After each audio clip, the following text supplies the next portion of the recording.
get disturbed. It's going to be a couple of hours, so there's a lot to cover.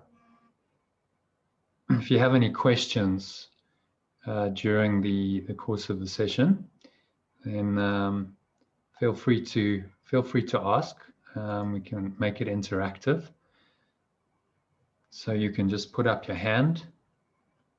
There's a chat function.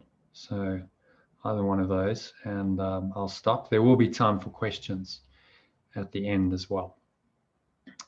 So I'm just going to share my screen with you. Okay, so let's share screen.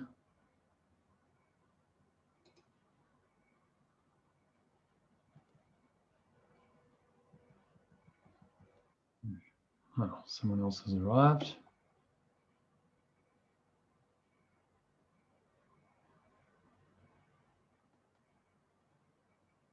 Okay, so I'm just going to, is that Jacqueline? Okay. Hi, Jacqueline. Hiya. How are you? You haven't missed very much. Thank you for being on time. So it's a pleasure. As I said, just I might have to leave a bit early though. Okay, well, okay, so be it. I will record this and I'll put this up online so you can catch the bit that you missed. Oh, bless your heart. Thank you. Oh, only a pleasure. So I'm just going to be sharing this PowerPoint presentation. Can you all see that? Can you see my screen? Yeah, definitely. Yeah. Welcome to the Art of Letting Go Masterclass. So welcome. If you can put yourself on mute, and if you do want to interact, you can stick up a hand or you can put something in the chat and I'll answer questions. But it's a pretty comprehensive presentation, so I'll probably answer most of what you have to ask as we go along. So welcome. The full title of tonight's presentation is How to Master the Art of Letting Go of Any Stressful Thought or Emotion in Minutes and Find Authentic Happiness, Fulfilling Flow, Higher Purpose, and Ecstatic Well-Being to thrive through adversity in these turbulent times by tapping into the transformative power of 7 ancient spiritual techniques. So that's quite a mouthful, but I'm going to unpack all of that for you over the next couple of hours. Show you exactly how you can learn this one key skill of letting go, or as it's called in A Course in Miracles, forgiveness, and access all of these higher states, which we all want, but often seem to be quite elusive, especially in tough times, which a lot of people are experiencing at the moment. But it's really about thriving through the adversity, rather than thinking that it's a bad thing. The adversity is exactly what's going to make you go deeper and discover who you really are. And the mechanism of that is some spiritual techniques which I'm going to be sharing, which are very ancient, but can be quite well applied using modern technology. So I'll explain how that works. So just in terms of the objectives and the structure of this class, I'm going to guide you through a simple breathing exercise to help you relax and just really be present for the next couple of hours. So just to start with, make sure you're in a comfortable position, sitting with your feet shoulder width apart. Cup your hands in your lap, keep your back straight. Close your eyes.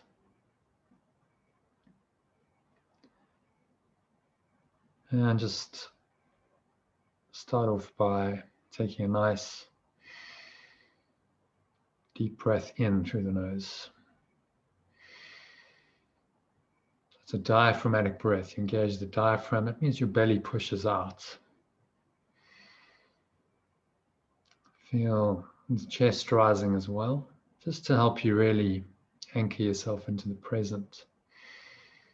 Put one hand on your heart center. And then just feel like you're drawing energy up the spine to the crown of your head. So you might feel a nice warm, tingling thread of energy going on there. And now just at the top of the inhale, I want you to just scan your mind and bring to mind any thoughts and emotions that are going on, particularly if there's a situation or a person or people that's disturbing your peace at the moment.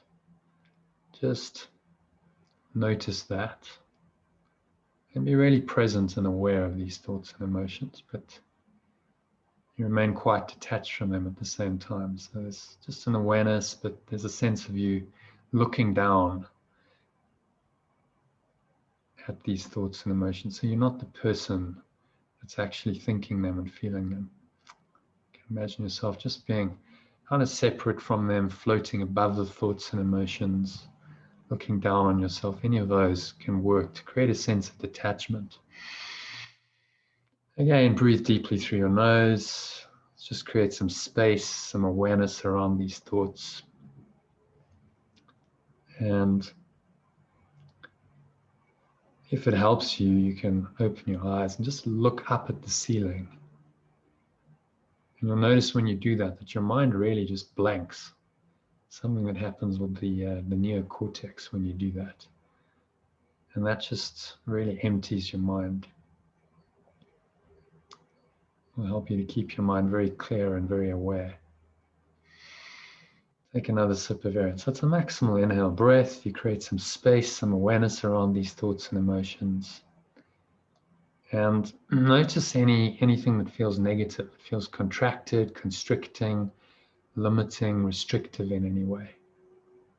Just tune into how that feels mentally, physically, emotionally. There might be some kind of physical discomfort, maybe active pain, maybe there's pain in your body. So just notice all of that, surrounded with some awareness through the breath.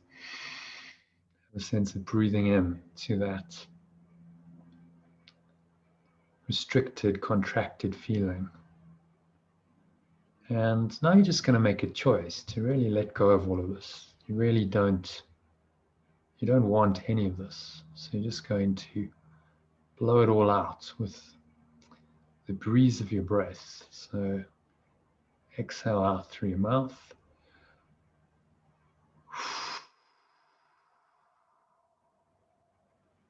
Exhaling it all out. Just letting it all go. And imagine that a kind of dark cloud is leaving you. Just releasing it. Finding some light, some space. Some awareness. At the bottom of the exhale. Just more peace, more light-hearted. And you breathe in again. So it's a nice deep breath in. So you're breathing into the stomach. Your stomach pushes out first. That means you're engaging the diaphragm. And then the chest rises. As you do this, I want you to imagine that you're breathing in light. So a beautiful golden or white light. Or a green light if you want. Green is the color of the heart chakra. So whatever works for you. Or maybe if you don't visualize colors well, you just feel a sense of lightness being lifted up. So you just breathe in. Feel like you're drawing this warm wave of energy up into the crown of your head. And contract your sphincter muscle, so the muscle you use to contract the flow of urine or squeeze the last drops out. That pumps the energy up the spine and also locks it in. And you feel like you're just breathing in this beautiful light into every cell of your body, particularly into the areas where you're feeling any tension or tightness or pain.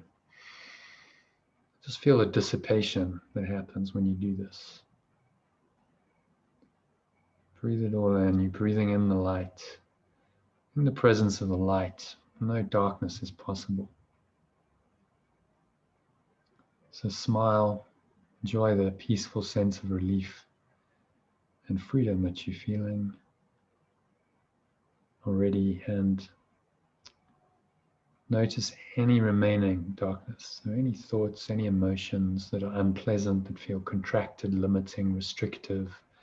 It could be a little bit of fear or anxiety. It could be some frustration, anger, hatred, whatever it is. It doesn't feel good. So you're just going to choose to let it go now. You bring in the light, breathe into it. In the presence of light, no darkness can continue. So exhale it out with the wind of your breath, just blowing it all out. On the bottom of the exhale, just pull the lower stomach into the spine. Expel the last remaining air out. So that helps you release it. You've dropped the thought, the emotion, the energy of it. Just rest here for a few moments in stillness. Notice the peace and the happiness that arises naturally when you just let go. Smile. Enjoy the peaceful sense of relief and freedom that you should feel as you release these toxic thoughts and emotions. It may have been tormenting you for a very long time. So you can smile, you can even laugh out loud. Just enjoy the present moment for a few more moments. Breathe in. And just anchor the state in now. So nice deep breath in and just feel like you've anchored the light in, drawing it into every pore of your body, every cell, every muscle, every part of your mind. You smile, that's another anchor. Put your hand on your heart center, that's another one. And just connect you in with an expanded state of awareness, a state in which you are peaceful, you're calm, but you're very aware. Your mind is an empty vessel, just waiting to receive the inspiration of the Holy Spirit that's going to come to you tonight. So just open yourself up to that and to stay connected to this for the rest of the session.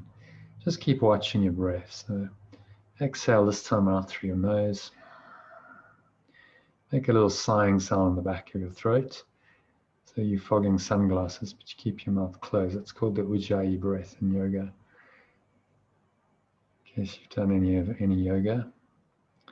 Just makes a nice calming sound. And so you pause at the bottom of the exhale and then repeat the cycle. So just getting into that nice deep rhythmical pattern, finding your own timing, your own rhythm.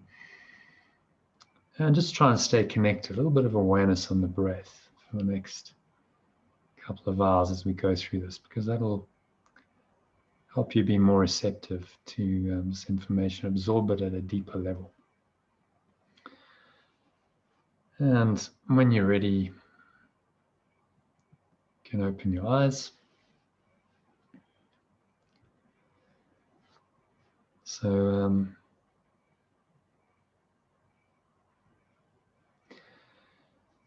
that's part one of the masterclass, just a simple breathing exercise, but it might well be the most profound part you experience, because you can experience some very, very deep states just through the simple practice of breath watching, which I took you through with a little enhancement. There's letting go process and some light visualization, but essentially it's based on the breath.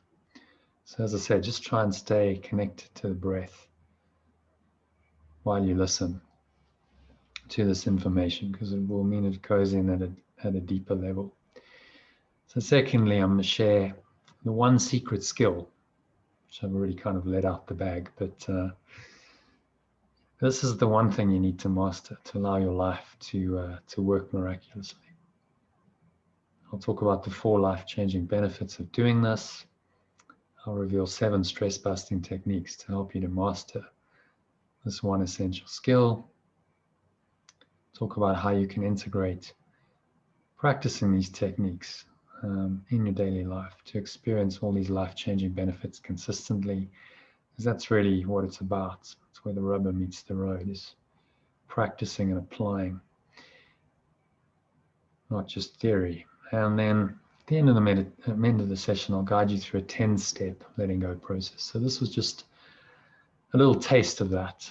This incorporates the entire Course in Miracles into a 10-step process, which will take about 20 minutes. So stay around till the end if you can, and then right at the end we'll have some questions. So that's the format.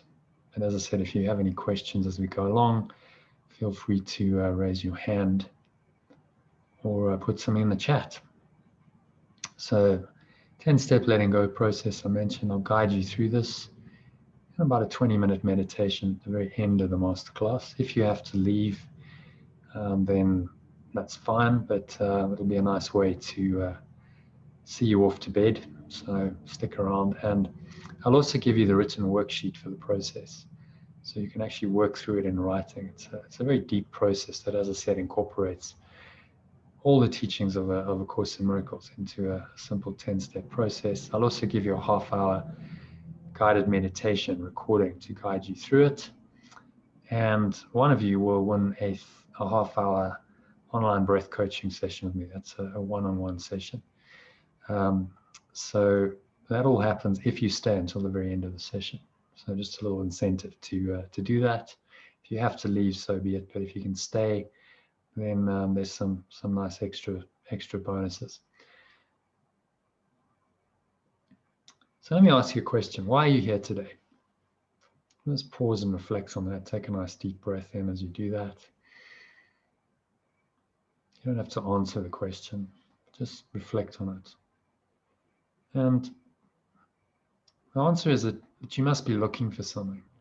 No one shows up to presentations or does anything unless they're looking for something, they're seeking something. And that might be just relief from stress, anxiety, depression, and disease. It might be mental disease, or it might be manifesting as physical disease for you, so better health. That's what a lot of people want. That's a big issue with the current COVID-19 pandemic for a lot of people. More wealth, better relationships, better quality of life and lifestyle. But actually, what do you really want? So underneath all of these things, what's the one thing you really want? Again, just take a deep breath in, pause and reflect on that. What are you ultimately looking for? And in a word, there are many words for it, but this is quite a good one: happiness. You could also call it inner peace, you can call it contentment, but I've chosen happiness.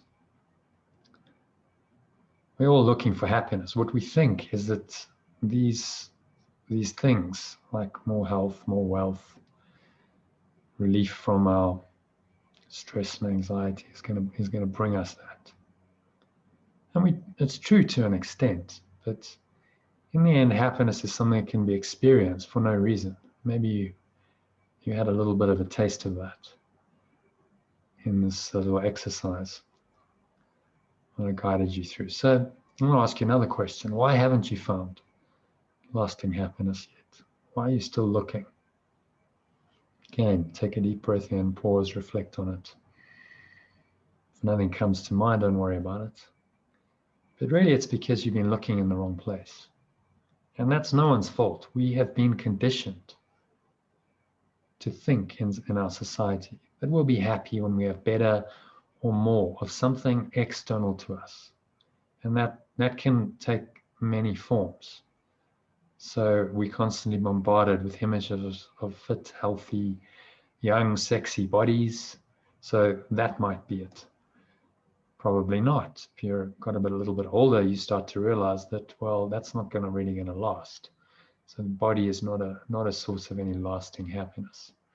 Sooner or later, we all get old. And what were once fit, young, healthy bodies tend to deteriorate a bit. So we can't look to the body for any kind of lasting happiness. Might be nice material things, a nice car, nice clothes, expensive jewelry. But all of that has its flaws too. Cars break down, clothes go out of date, everything fades, nothing lasts. And we all know this. If we've got something new that we liked, the satisfaction from it fades pretty quickly, even if it's the most amazing new car. It might last a week or two, but then it becomes the new normal. And if we're looking for some kind of thrill, then we need to seek for that in another car or something else. The ego is always saying to us, better or more. We might think we want a nice house. Nothing wrong with that, but the house itself is not going to make you happy. It's your inner state. It's going to make you happy. Houses also don't last. They can burn down. They require insurance policies and various other things to maintain them. So it might be travel, in which case, in the last year or so, some of your buttons would have been pushed because we haven't been able to travel. We've been locked down. Sorry, we're closed. So I think one advantage of what's happened over the last year is that a lot of people have had to come to the realization that a lot of the things they were relying on for external happiness really are not reliable. It might be nice experiences, fine dining, spending time with your special partner. But as we know, special love can lead to special hate. And that's the flip side of it, is when we have arguments, we have conflict, it really, especially in an intimate relationship, it can really make us seemingly very unhappy. You might also be looking to books. You may have read some of these. I have read many of these books, and there's nothing wrong with it. But again, you're looking somewhere outside of you. The answer's going to be in the next book, in the next theory by some motivational speaker or some guru. And these can be very helpful, but in the end, you're not going to find it in books. Often we can't see the wood for the trees if we just look in books. We can't really find our happiness there. They can point us in the right direction, to be sure, but it's something that's an inner state of mind. You may have been to seminars and workshops like that. I actually went to this is Tony Robbins. I went to a workshop that looked exactly like this. It was in London on the Excel Center, 4,000 people, and everyone was just going ballistic. And I wondered if it was really personal growth seminar or a rock concert, because it was more like that. And I didn't think that was particularly sustainable. Everyone got on a high, but what happens when they all go home? When the hype and the music and the great guru of Tony Robbins is not on stage, then all of that hype and excitement goes away, and you're faced with same problems as before you went to the workshop. Maybe it's pills, drugs, substances. It's a common problem in our society. We're looking for some kind of happiness in a capsule, and we're clearly not going to find it, because even if you take fairly powerful drugs, and they might give you a temporary high, but then there's a low, there's a come down, and then you're still dealing with that underlying unhappiness, which the drug has temporarily removed, but not permanently. So we all know the downsides of addiction. If any of you have teenagers, that might be a familiar sight. It's really not a road to happiness. It's in fact a road to much unhappiness. Maybe psychotherapy. Looked at going to psychotherapy. Some people have been in psychotherapy for years, and they talk about their problems for years and years. I was reading A Course in Miracles today, and Jesus said, well, nothing really happens in psychotherapy. So I had a chuckle at. And of course, all these modalities like psychotherapy and stuff cost money. So to summarize all of this, as the Course in Miracles says, all mental illness is some form of external searching, and money is just a symbol of that. Money allows us to go and buy external things that are going to seemingly give us happiness and satisfaction. They give form to this idea of external searching, and our whole world is set up. It's designed to convince us to do this, to search externally and to make money so we can somehow meet our desires and our needs and find this elusive thing called happiness. But actually the problem is in the searching. As Buddha noticed 2,500 years ago, he said, all suffering is caused by desire. It's the second noble truth of Buddhism. And the Course is simply saying the same thing in a slightly different way. All mental illness is some form of external searching. You're seeking, you're desiring outside of yourself. So what's the cause of unhappiness? Talked about where you're not going to find happiness. What's the cause of all this unhappiness? So this is a lady called Marisa Peer. She's actually one of Britain's leading hypnotherapists to celebrities. She worked with people like Princess Diana and Amy Winehouse. And she observed that these people who seemingly had everything on the external, they had the cars, the money, clothes, the status, the fame, and yet often they really weren't happy. Their lives were broken. They had broken relationships. They're often in addiction. And she was called in to try and help. And this was her observation. She said, when you know and believe you are enough, you don't need more. When you feel and believe you're not enough, you will always want more. And so this is the desire for more, the seeking of the ego, and never finding, because by definition, when you desire something, you're saying, I'm not enough. I need something else than just myself. The research backs this up. So you'll never find authentic happiness externally. This is a quote by a lady called Laurie Santos, who started a podcast called The Happiness Lab. It's had over 35 million downloads in the last couple of years. And she's a psychologist and a researcher on happiness. And the research, the science shows us that where we think we'll find happiness, really just, it's not true. We long for all these things I've covered: fame, money, a beach body, a new car. And we expect these things will make us happier. But the science, the research shows that those expectations are flat out wrong, her words. Just completely wrong. And I put this is a picture I took over the festive season. Happiness is 18 days of festive deals, which caused me to laugh, because what happens after the 18 days have gone?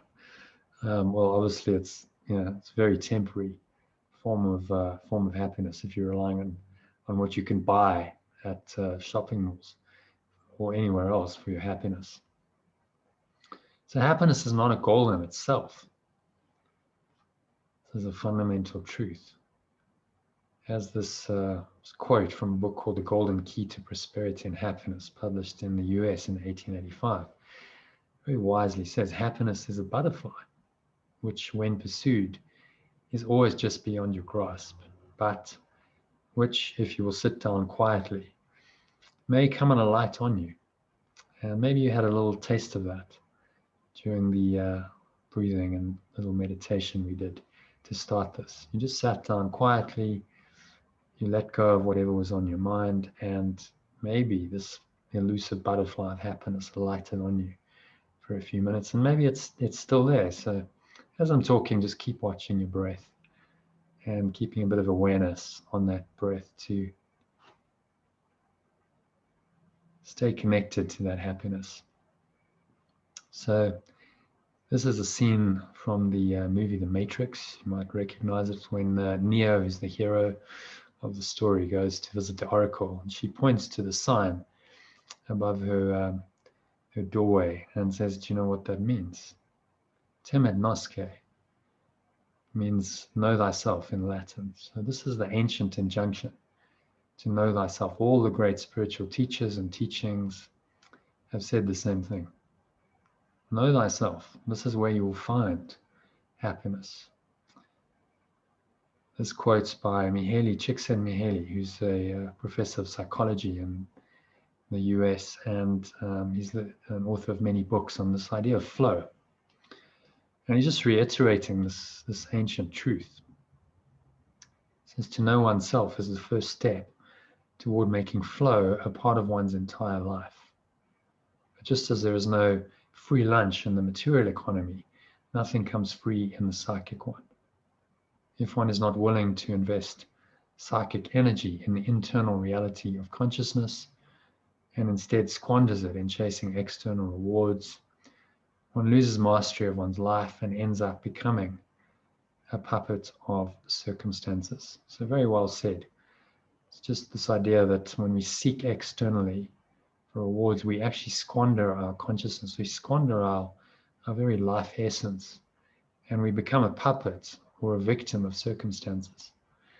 And this is never going to make us happy. So the more we get attached to what we think we want and need in the external world, the more likely we are to be negatively affected when we don't have these things, or if something negative happens to us. The challenges that life throws us: sickness, disease, relationship breakups, loss of jobs, loss of businesses, loss of income, death of loved ones, and so on and so on.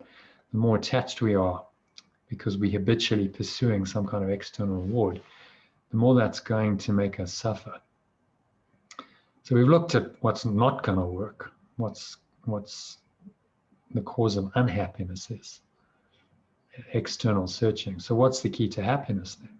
Well, it's not that difficult to determine. So you just have to turn around what makes you unhappy.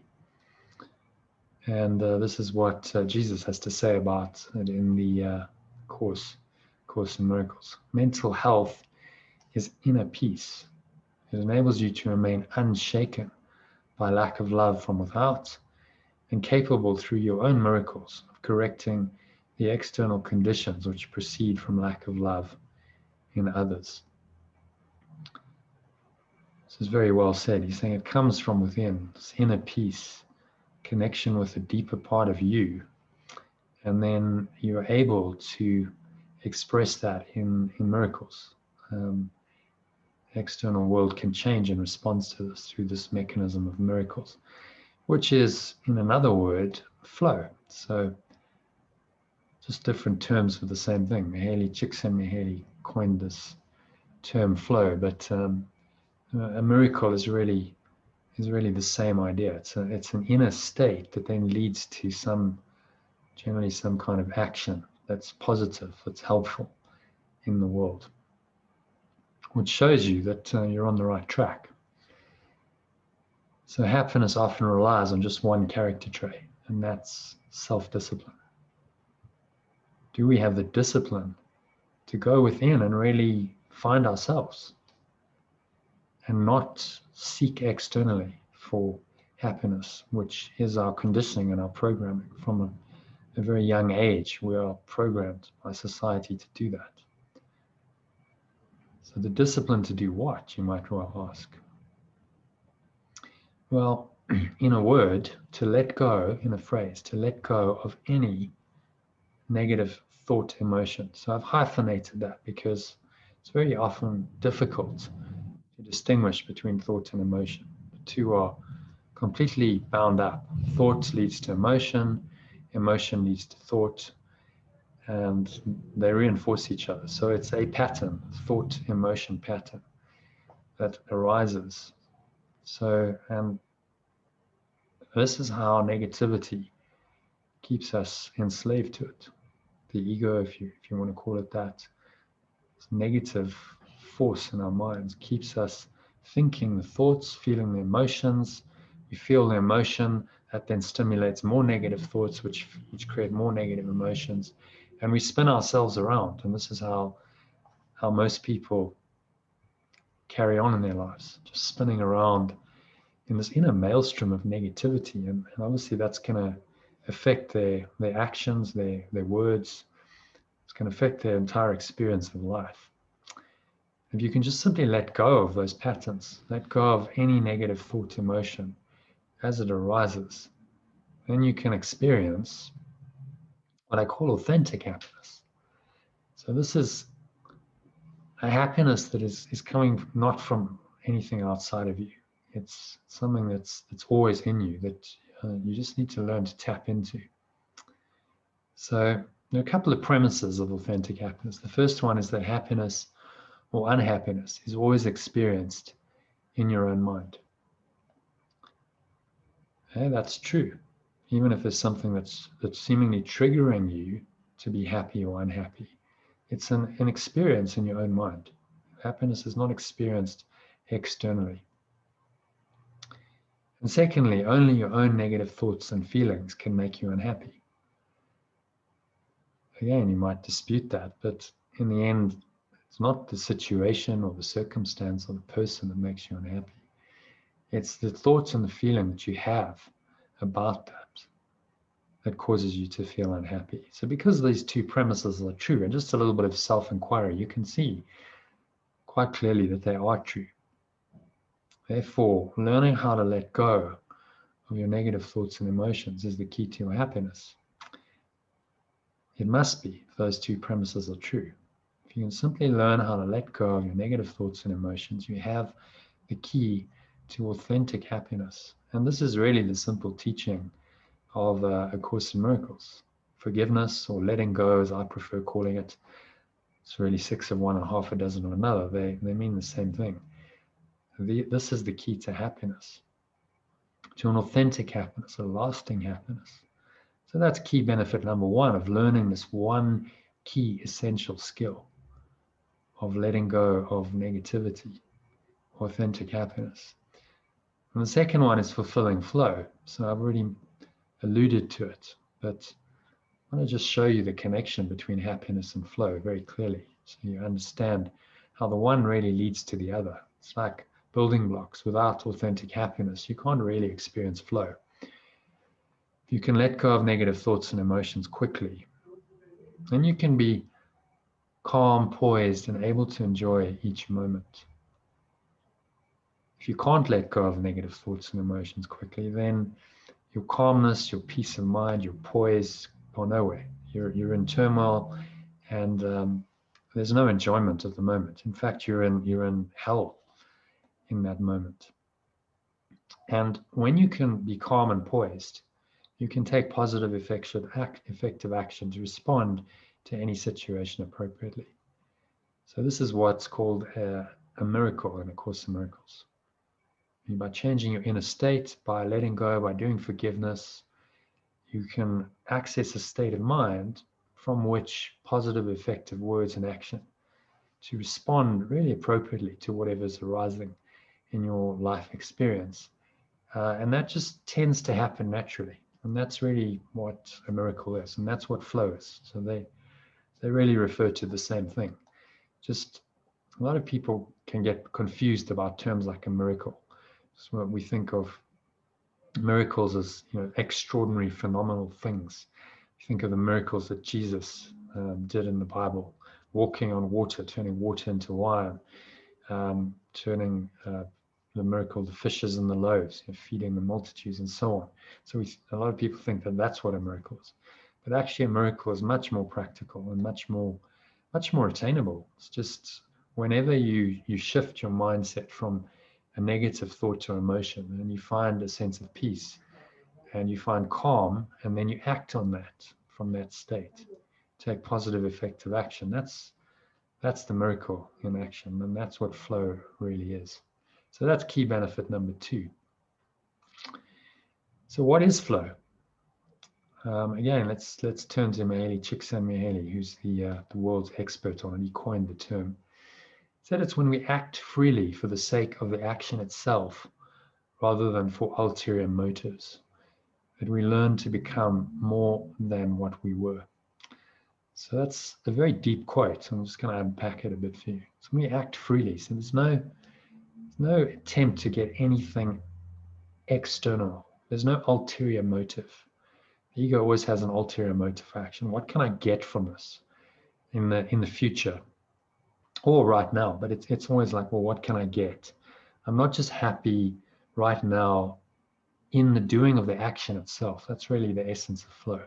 Just by doing the action, you get, the action is its own reward. So this particular picture that I chose just illustrates that. There's a father presumably playing with his daughter, and they're just happy, and there's no ulterior motive. It's just happiness in the moment. And when we can access the state of flow or miracle mindedness, of course we call it, we learn to become more than what we were. We learn to become more than this self-seeking person who's always seeking for some kind of happiness outside of them, but never really finding it.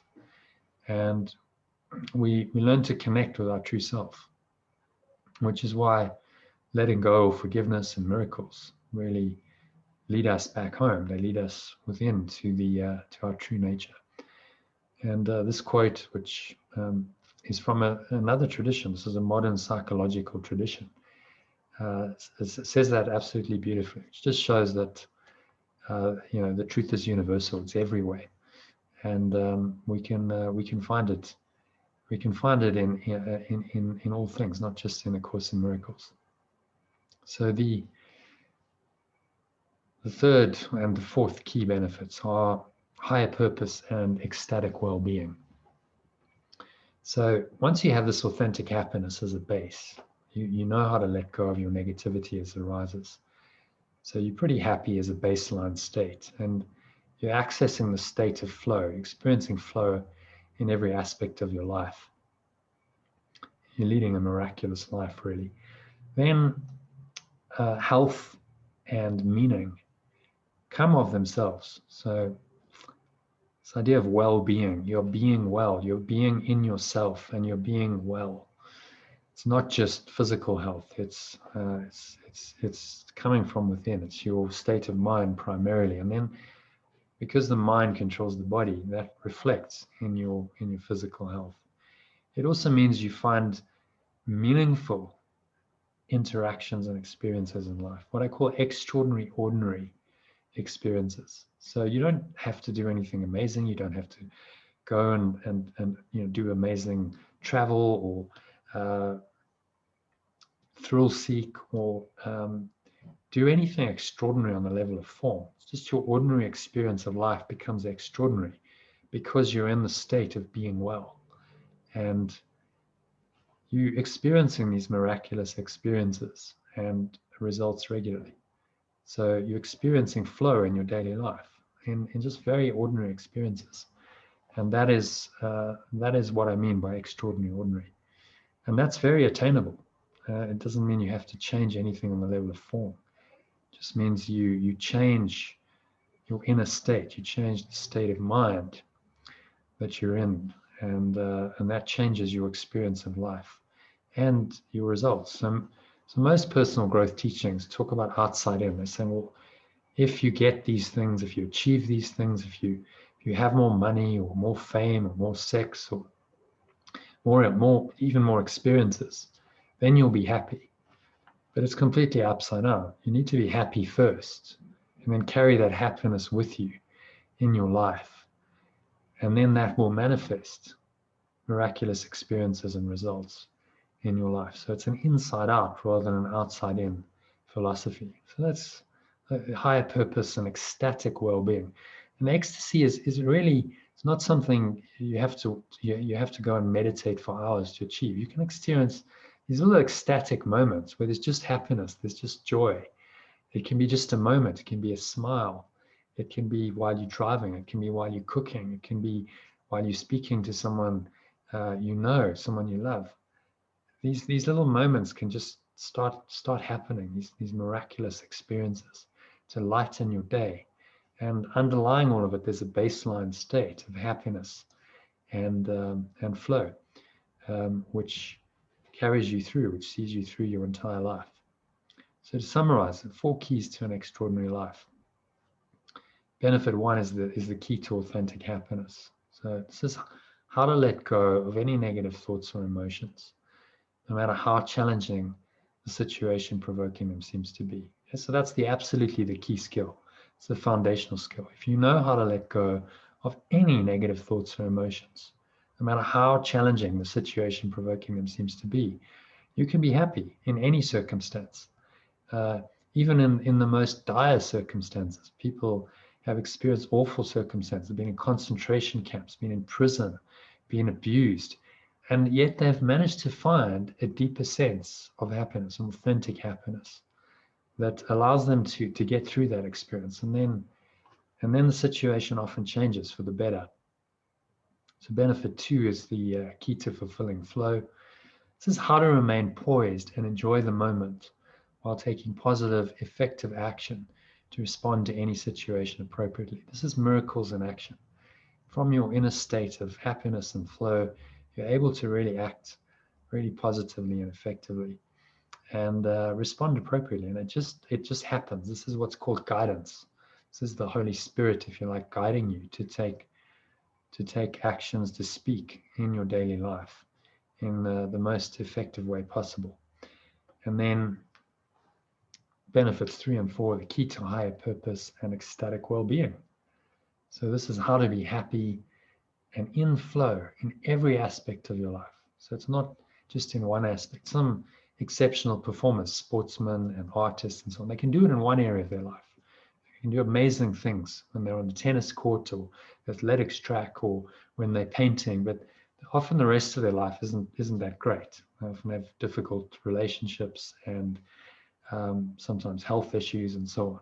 So this is about universal in every aspect of your life, because you're giving the spirit, this spirit that's flowing through all of us, you're giving it access to your entire life, saying, right, not my way, but your way. I'm just going to allow you to live my life and experience for me. And this results in a healthy, meaningful, extraordinary, ordinary life filled with miraculous experiences and results. And if you're experiencing all of those things, you, I would say, have a pretty extraordinary, ordinary life. So can you see why letting go is the critical skill? Absolutely critical. Because if you can let go, then you can find authentic happiness. In the Course in Miracles, this is called forgiveness, but it's the same thing. This leads to authentic happiness. It's the foundation for authentic happiness. Then you can experience fulfilling flow, and then fulfillment, higher purpose, and ecstatic well-being come as a natural byproduct of that. You can't achieve fulfillment, higher purpose, and ecstatic well-being without having the foundations. If you seek these things externally through some person, place, circumstance, event, material thing, you will never find it. It has to be based on the foundation of letting go, and then authentic happiness and fulfilling flow. So it's the end result of a lot of inner work that you've done. You'll never achieve it by looking outside of yourself. If you can't let go, then you're not going to be happy. It's as simple as that. And if there's no happiness, you can't access the state of flow.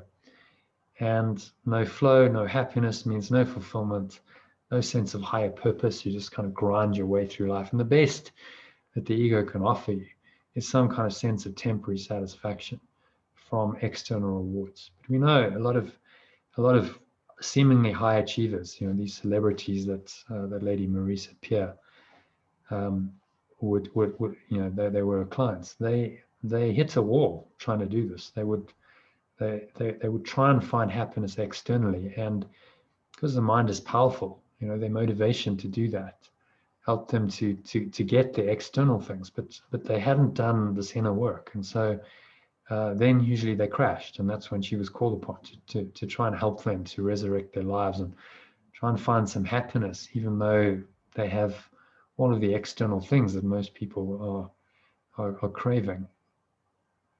So the question then to ask is, how can I learn to let go and find my flow?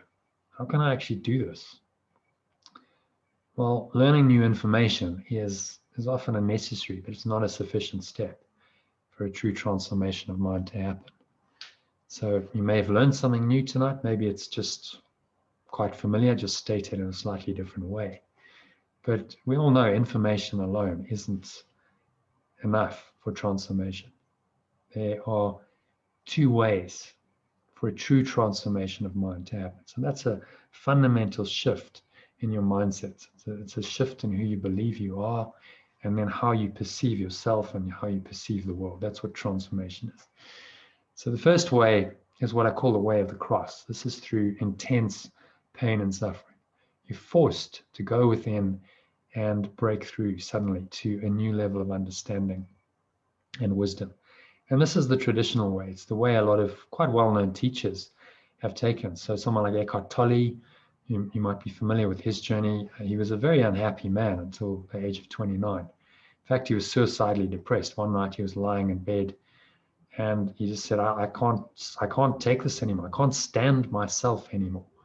And in that moment, he realized that there were two selves. There must be a true I, and there must be a false self that he couldn't, but the other I couldn't stand. And that, because he was in so much pain, that sort of forced him into some kind of instant awakening. He said the energy was so intense that he just passed out and woke. Fortunately, he was in his bed, so just kind of went to sleep. Woke up the next morning and he saw everything differently. And that was his transformation overnight. But he had to go through a lot of pain and suffering for 29 years to get to the point where that pain, his ego was so heavy, his pain body, as you call it, was so heavy that it just cracked overnight. So that's one way of doing it. It's not really an easy way, and it's not a way that you can consciously choose because you're stuck in pain and suffering. And you don't know when the transformation is going to happen. Some people never have it. So the second way is what I call the way of mastery. So this is through conscious, disciplined practice of spiritual ideas and techniques. You systematically grow in understanding and wisdom. The way of mastery. And this is a very ancient way as well. Practices like yoga, meditation, and so on have been ways that people have practiced for centuries to help them to grow in understanding and wisdom and find out who they are, find more happiness, find more peace. These are called spiritual practices, spiritual techniques. So that is a much better way than the way of the cross. And we all have elements of both of those, because you're probably not going to come to a point where you want to transform your life unless you've suffered. But the question is, are you simply going to wait for some kind of miracle to happen, an instant transformation like Eckhart Tolle, which are pretty rare, or are you going to do something about it? So these are the principles of transformation through mastery that I want to talk about.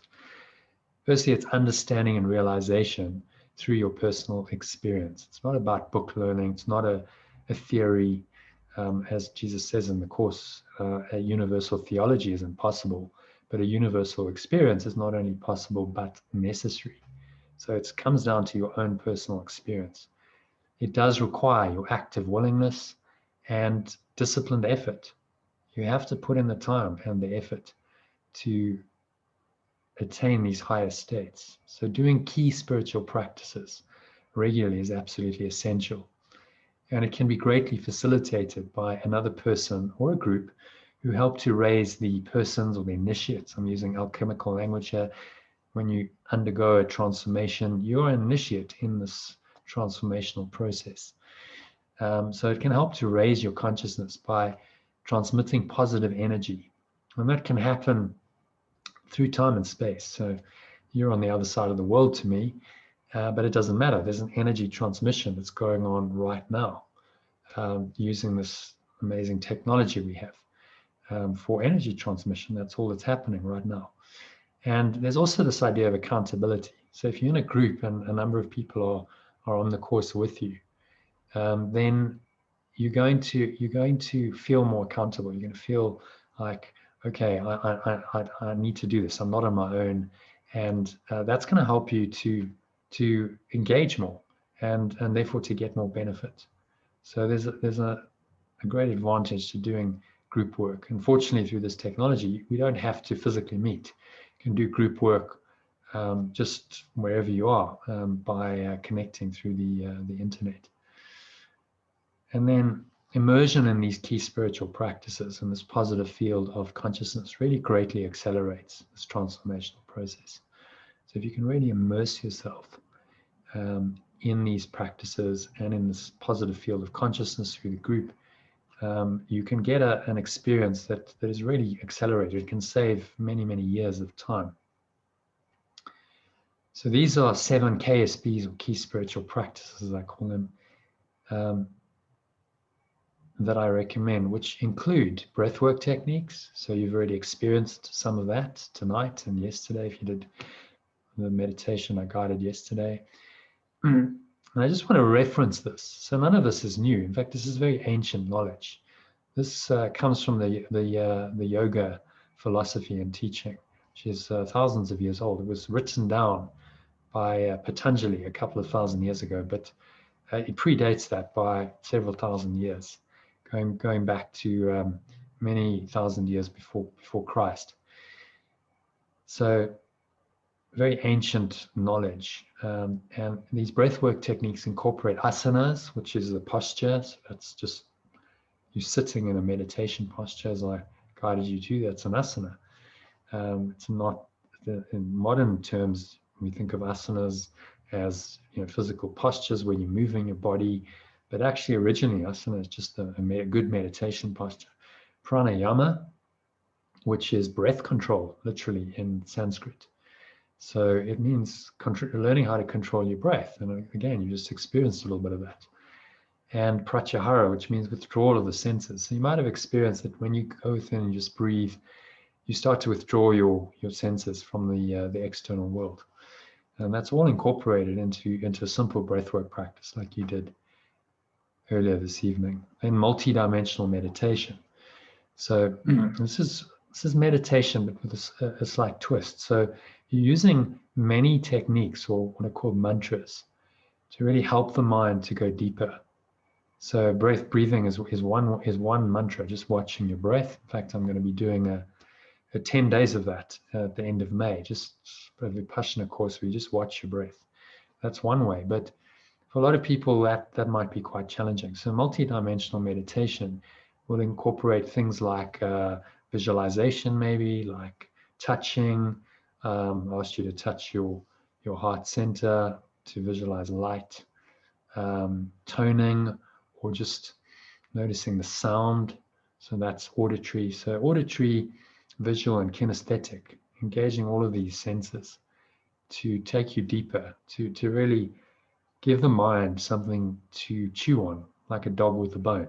So when you give the mind something to chew on, then often the monkey mind, as the Buddhists call it, this ego mind that's jumping around, tends to go away, and we can sink into these deeper states of meditation, which are called dharana and dhyana in the 8 limbs of yoga. So dharana is focused concentration. So if you're just focusing on the breath, for instance, or you're focusing on a mantra, or visualizing something, or focusing on a workbook lesson, that's dharana. It's focused meditation.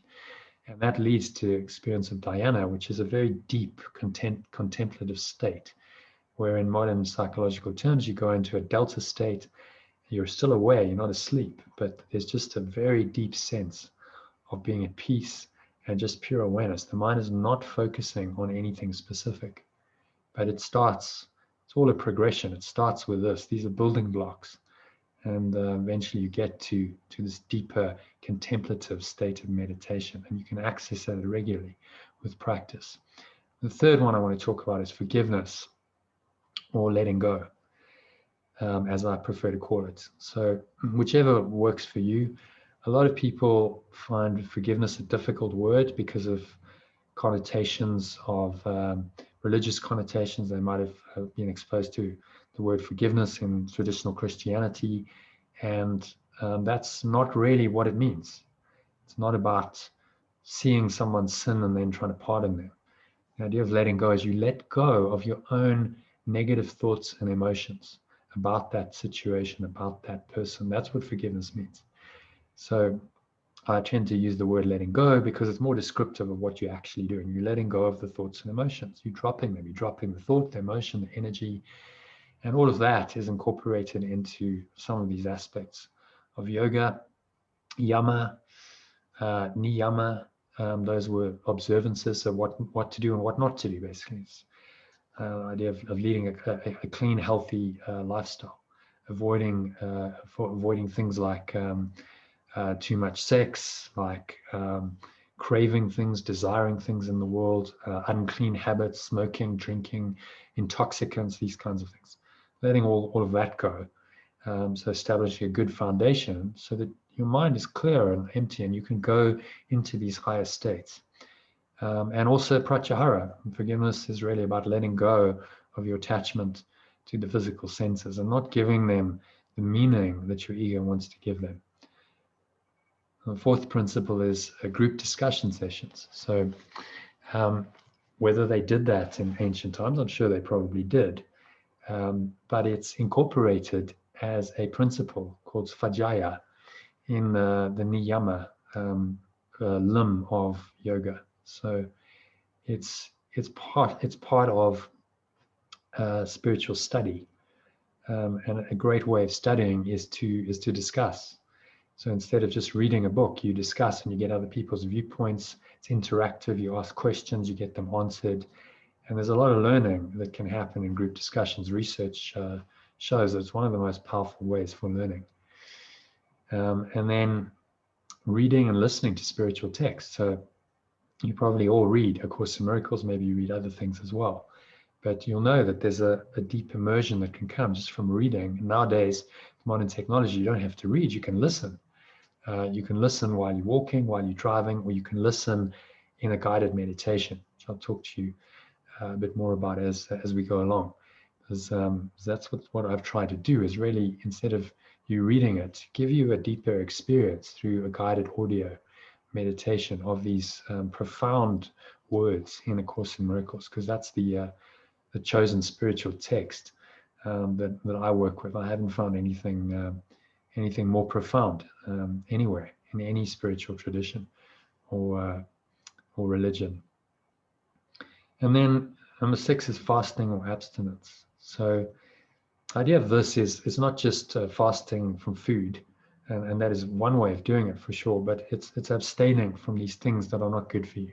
So if you've got habits that you know don't really serve you, that actually don't make you happy, addictions, smoking, drinking, these are obvious ones, shopping, sex, various activities, and things that the ego likes you to focus on and do more of. You just abstain from that, and that's part of this idea of letting go. And you can do it with food as well, which is a letting go of sensory awareness and a letting go of a thought system that says, well, you have to have food in order to survive. This is not ultimately true. There are people who survive without food. They're called breatharians. But you don't necessarily have to go to that extreme. But by just reducing your food intake, you start to break the connection between the mind and the body. So it's another way of undoing the ego, because the ego is really attached to our body identity and the things that support that, such as eating and drinking and various other body functions. And then number 7 is an end of day reflection. So it's just a great way to put the day to bed, to reflect on everything, to let go of anything that's cropped up, to learn any lessons that were there for you to learn, just in a simple 5-minute process. And that incorporates 4 of these practices, 4 of these 8 limbs of yoga. Asana, that's posture, because you're going to be sitting. Pranayama, using some breathing. Pratyahara, withdrawing the senses, going within. Dharana, a deep focused concentration on 4 questions, which you ask and answer to yourself. So those are the 7 key spiritual practices, which really draw on these very ancient spiritual principles in yoga. Asana, pranayama, pratyahara, dharana, dhyana, niyama, and niyama. And then all of that, if you practice it, leads to the state of enlightenment, as we call it. That's called samadhi in the yogic tradition. So samadhi isn't a practice. Samadhi is a state of mind. It's a state of being. It's the culmination of all of these things in your experience, and that can be an ongoing experience. Samadhi actually literally means sameness of perception. So when you're in samadhi, you see everything as one. You penetrate through the veil of illusion. You're not seeing the separation. You're not judging it and interpreting it as real. You simply see everything as coming from the same source and actually one with you. That's the samadhi experience, which people like Jesus and Buddha attained, and he's guiding us to attain the same state through the teachings in A Course in Miracles, which incorporates a lot of these practices. But if you consciously do things like breath work and meditation and discussion sessions and reading and fasting and abstinence, end of day reflections, that's just going to take your experience to another level in my experience. And I'm really the guinea pig for all of this because I've tried it on myself, seen that it works, and there's many other people who have as well, because I've been teaching this for a while, and I'll share some of their testimonials with you as we go along. So this leads me to talk about the Art of Letting Go course, which I mentioned briefly yesterday. So I'll just give you a brief overview of what it entails, what's involved. It's a facilitated 6-week mind and life transformation process. And it's based on the way of mastery that I've talked about. It's based on the principles of yoga and immersion learning, which I've talked about. It incorporates the 7 key spiritual practices, and the 7 limbs of yoga. And key spiritual practices include live and recorded daily online meditations, discussion sessions. There's a lot of breath work and a 1-week breath work course incorporated at the beginning of the 6 weeks. There's self-study, there's solo meditation.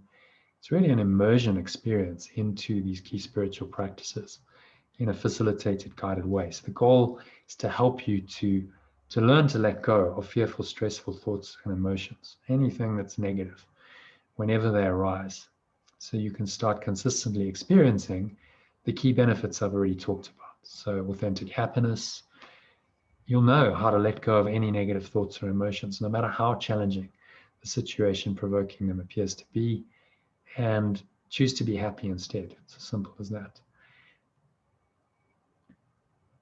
So a little case study that I want to share. This is a guy by the name of Phil, who did the first Art of Letting Go course I ever ran about 3 years ago now. Time has gone on. He's the older one, by the way. And this is what he said at the end of the 6 weeks. He said, I've learned more about the course. He was referring to A Course in Miracles, which he'd been studying for 27 years in the last 6 weeks, and in the last 27 years of studying, which I took as a great compliment. I'd been studying the course for about half the time that he had at that point. So I was under a little bit of pressure, but just shows you it's not really about the length of time. It's about the depth of understanding and experiential understanding of the concepts and the teachings in something like A Course in Miracles that really counts. And he said that he learned how to forgive truly. That was the key benefit he took away from the Art of Letting Go course. So I probably don't need to spend very much time on this section because I believe you're all familiar with A Course in Miracles. So I'm just going to skip through this. It's a text, 670 odd pages, which explains the theory, the principles, and the philosophy. There's a workbook, 488 pages of lessons, 365 daily lessons, designed to systematically train your mind how to let go of its negativity, allowing you to live in a miraculous state of mind or flow. And that's really what the course is. It's a mind training course to help you to live in this miraculous state of mind, which I've called flow in this presentation. Doesn't matter what you call it, as long as you experience it. And then a manual for teachers, which is additional guidance and clarification in a Q&A format. As you know, it was transmitted by Jesus to an American professor of psychology in New York City named Helen Schuckman between 1965 and 1972. Some of you may not know how it came, so I just want to share that story because it's very illustrative what a miracle is. So Helen and her boss at the time, Bill Thetford, the head of the department at Columbia University, which is where they worked, they were on their way to another disciplinary hearing. And these hearings happened fairly frequently because it was a particularly difficult and conflict-ridden environment. And he just said in frustration to her, he turned to her and he said, I'm really tired of this. There's all this backstabbing and conflict in our department, and there must be a better way. And he thought she would laugh at him, but Helen agreed with him. She said, yes, quite thoughtfully, and I'll help you find it. So in that moment, there was a meeting of minds in a common purpose, which transcended the ego and all of their petty squabbles that they'd had. And that really invited this presence of the Holy Spirit or Jesus to come in. And very soon afterwards, Helen started having very vivid dreams. She saw herself as a white priestess, and she shared those dreams with Bill. As they were psychologists, they found it quite interesting. And then 6 months later, in October of 1965, this voice introduced itself to her and said, "This is a Course in Miracles, please take notes," which freaked her out. So she phoned Bill and he said, well, why don't you just do what it says? Take notes and, bring them in the morning to work and we'll have a look at them. And that's how this process of inner dictation that happened over a period of 7 years started and continued. And that's what brought this amazing teaching to us. That single miraculous moment of joining in a higher purpose, saying, yeah, okay, enough's enough. We're willing to find a higher way. And that's the start of any transformation, when you decide and you invite this higher presence, course calls the Holy Spirit, into your mind. So I'm going to emphasize it's a systematic mind training course to teach you a radically different way of thinking about and perceiving everything from a non-dual perspective. So I'm just going to unpack that a bit. Radically different means going to the root of things. Radus means root in Latin. Going to the absolute root of things. And the root of everything is who you think you are. It's your self-concept, your identity. And it's going to take you into that state of becoming aware that actually there is a false and a true self. And then turning it around, and once you start to access your true self, you start to perceive, you think about and you perceive everything and everyone from this non-dual perspective, from the perspective of the one self, which knows that only love is true. And that is pretty radical in this world of duality that we live in. So it's not a path for the faint-hearted, as you're probably aware of, but it does work. It's the only thing that really will work, in my experience. Thirdly, it's designed to teach you how to forgive or to let go of every false and therefore negative, because false and negative go hand in hand, every false or negative belief, thought, and emotion that causes you and others to suffer. That's what it's designed to teach you, a very simple skill. It's designed to teach you how to let go or how to forgive.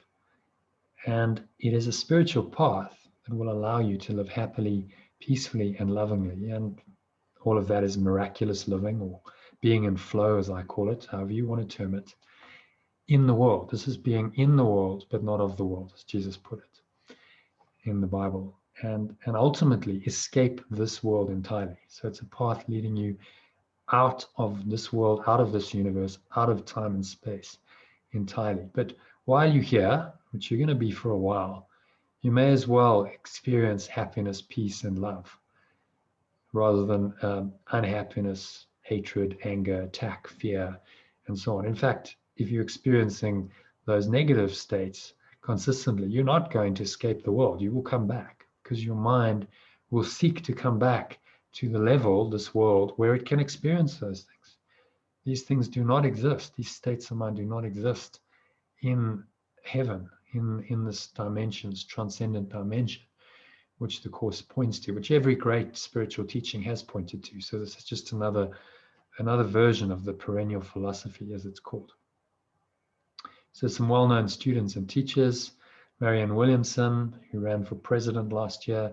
She was unsuccessful, probably fortunately for her, I would think, because I'm not sure how you would practice a course being the president of a country in a highly charged political situation like that. Nelson Mandela from my country, South Africa. He was influenced. I'm not sure if he read the course, but he was certainly influenced by the ideas of Marianne Williamson. He quoted her book, A Return to Love, when he came out from prison in 1990. So he was indirectly exposed to the course's teachings via Marianne's book. Oprah Winfrey, you probably know about her. Deepak Chopra, so all pretty well-known names in the spiritual world. Wayne Dyer, in his latter years, really got into the course. Eckhart Tolle has started teaching the course and quoting from it in the last couple of years. And there's me. So I'm not very well known at the moment. That may or may not change, but I thought it was a good opportunity just to talk a little bit more about myself. Who am I? And I can't really talk about the ultimate self, so I'm just going to talk about my journey so far. So I started my journey when I was a teenager. I started reading a lot of those personal growth books, motivational books. What the mind of man can conceive and believe, it can achieve, said Napoleon Hill in Think and Grow Rich. And that really inspired me. So I thought, okay, so I can do anything. My mind is powerful. And I was a pretty good squash player at that stage. So I decided that I was going to be the world champion. There's no point in aiming for less than number one. So there I am as a young squash player. It was the days before digital cameras and so on. So excuse the photo, but that's the best I could do of myself about 25 years ago or so. And that led me on a path to ultimately where I am now. So if I hadn't played squash, wouldn't have come over to the UK.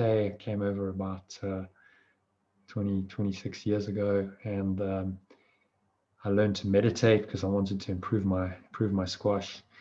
I learned the fundamentals of breath work. I learned to breathe through my nose while I was exercising. So I really laid the foundations. I didn't know that at the time. I was just trying to be a champion. But all these things, the Holy Spirit's always got other plans.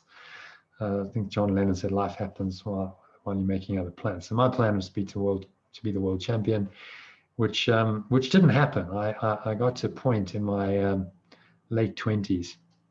I had to leave the UK for visa reasons, and I had to come back to the UK.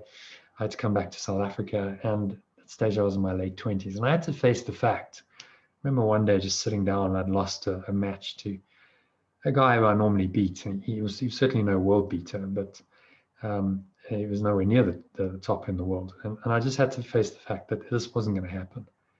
I wasn't going to become the world champion, even though I'd thought about it, I'd conceived it, I'd worked hard towards it. And I think that was my first major letting go experience. I learned to let go of everything I'd valued up, for so many years, and start again. And I continued playing squash. In fact, I found I played much better. I had a flow experience on the squash court, which was amazing. I'll share that with you just now. And I actually found I was a lot happier and a lot more peaceful, and getting better results than I did when I was a professional, and really had this burning desire to achieve this, because I thought that by becoming the world champion that would make me happy, but I hadn't really ever questioned that assumption. So it was a big letting go lesson in my late 20s, and that opened me up. The meditation and this letting go experience opened me up to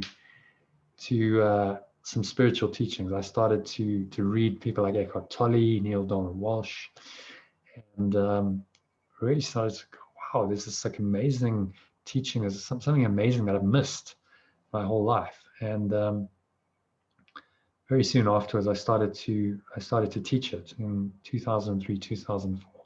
Just felt a call to start teaching some of what I'd learned, but I was still missing something.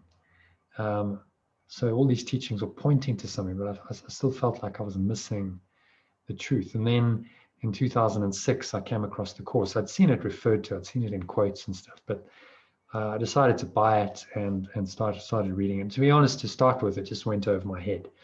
I think I didn't really get it, but I persevered with it. I'm a pretty good student, so I kept reading the text and doing the workbook every year, and I incorporated into these kinds of workshops. There I am in Mozambique, I think that is, doing a workshop, and I based it on these teachings, even though I probably didn't fully understand them. But I guess you teach what you need to learn. So I was learning all the time. And then in 2013, I was invited over to the UK by a friend to help him start a business, which was in another industry. It was in the energy industry. And something in me said, just go. Although I had to, leave behind a business and a life here, something in me said, go, because this is going to give you what you need. And wasn't really about the building the business. It gave me a different experience. So there I am on Oxford Street, I think, over Christmas with my then girlfriend, now wife. I met her in 2013. We married in 2014. We had a child together. I moved countries. I changed careers. I moved countries. I got married, and I had a son, a child, all in the space of a year, which was a pretty cool, pretty radical life change. And I think it brought my ego to the fore. It was a very difficult time for me, but fortunately, I had all these spiritual practices. I was still meditating, reading the course, studying the course. And so it was really a transformation experience that I went through. And through that crisis, I really found myself. So I'm not this character. I'm not this Jonathan Quail, Jono character. This isn't really who I am. None of the stuff that I've thought was important really actually matters very much at all. And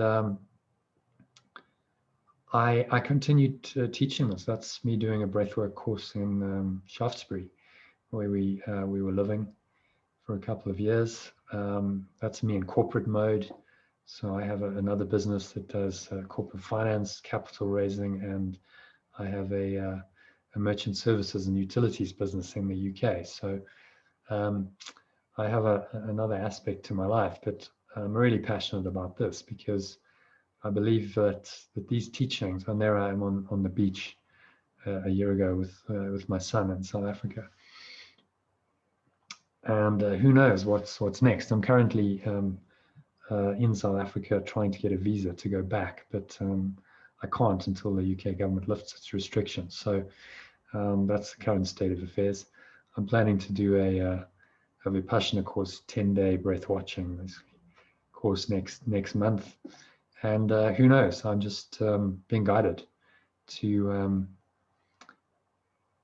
find my own way back to God and help others to do that through however I can. I try and incorporate this into all of my businesses, but this one particularly because it's about teaching the truth directly and teaching people these spiritual practices that are going to help them access the truth, as Phil did. So it was a little bit of a detour. Apologies for that. We'll come back to Phil where we left off 15 minutes ago. And that was the key benefit that he got, learning how to let go, learning how to forgive truly. And he had a major breakthrough on the last day on the Art of Letting Go course after the holotropic breathing session, which is one of the techniques that you'll do on the course. I'll talk a bit more about it later. So I got this email on the last day of the course from him where he just described an experience that he had the next day. So he just started doing the breathing again, and he listened to the music that I used as part of that track. And he had a catharsis as he experienced it. He had a breakdown, and he sobbed his heart out. And he forgave himself for judging his parents. Really, he'd had an issue with his parents, particularly as a mother, that somehow they hadn't been good enough. They hadn't done the right thing, and he had some kind of grievance, I guess, against them, which he'd carried for his whole life. As he said, carrying this baggage around all my life at a huge cost. And in that moment, he let it go, and he was free of it, which is why, he said, I learned how to forgive truly. So that's an amazing breakthrough letting go experience, which can happen if you do this kind of work. Can't guarantee it. Your experience will be your experience, but you certainly open yourself up to have an experience like this. And it wasn't just the holotropic breathing that did this. This was the culmination of 6 weeks of work. We're doing daily meditations and discussions, and sending him emails and little breath breaks. So he participated in this process, and it was the holotropic breathing was just the catalyst for this breakthrough experience that he had. So there's another little case study I want to share with you. Hazel Henley, who did the course last year. In 2019. So she did one of the exercises. I'll give you some exercises to do, and a course manual that has those exercises in. And we do this online. It's amazing, the technology. So I split you up into groups. She went with a lady called Mbali, and they did this exercise as a couple in the Zoom room. There were about 5 or 6 couples doing it at the time. So just duplicating what you do physically using the technology. And she had this amazing experience that she describes here in a post that she put on Facebook. So I've never experienced this expanding energy radiating from my heart center. The energy felt like pure love, which was exhilarating to the point of me being wide awake all night. What a stunning experience. Which will stay with me for the rest of my life. So when we say life-changing, that is a life-changing experience. It gives you an access to a state of mind that is extraordinary. When I talk about ecstatic well-being, that's an ecstatic experience that she had, and you may not have that all the time, but even one ecstatic experience like that can transform your life, because then that there's something else that you can experience, this ecstasy, these higher states of mind. You're not bound to the ego's version of life, which is guilt and fear and attack. So that's result number 1 is, to summarize, that was authentic happiness coming from this idea of letting go, the skill of letting go. The second key benefit is fulfilling flow in your daily life. So you'll know how to remain poised and enjoy the moment while taking positive, harmonious action to respond to any situation effectively. So my experience of playing squash is, I mentioned it, I had this absolute ecstasy experience on the squash court. I was in a lot of fear. At the time, I was 6 months into my professional career, and I was putting a lot of pressure on myself to win, to get the results, which I wasn't doing. I was playing pretty badly. So I'd lost to this chap in my club, in the club champs. He was an older player. And in my mind, this was just unacceptable. And then I was playing him again in our derby match. We had two league sides in the same league in Johannesburg, which is where I was living at the time. And I just remember feeling incredibly nervous the whole day. I was all this fear coming up, because really I was exposing my ego. I didn't want to lose. And in front of the whole club, everyone would be watching. And I really wanted to win.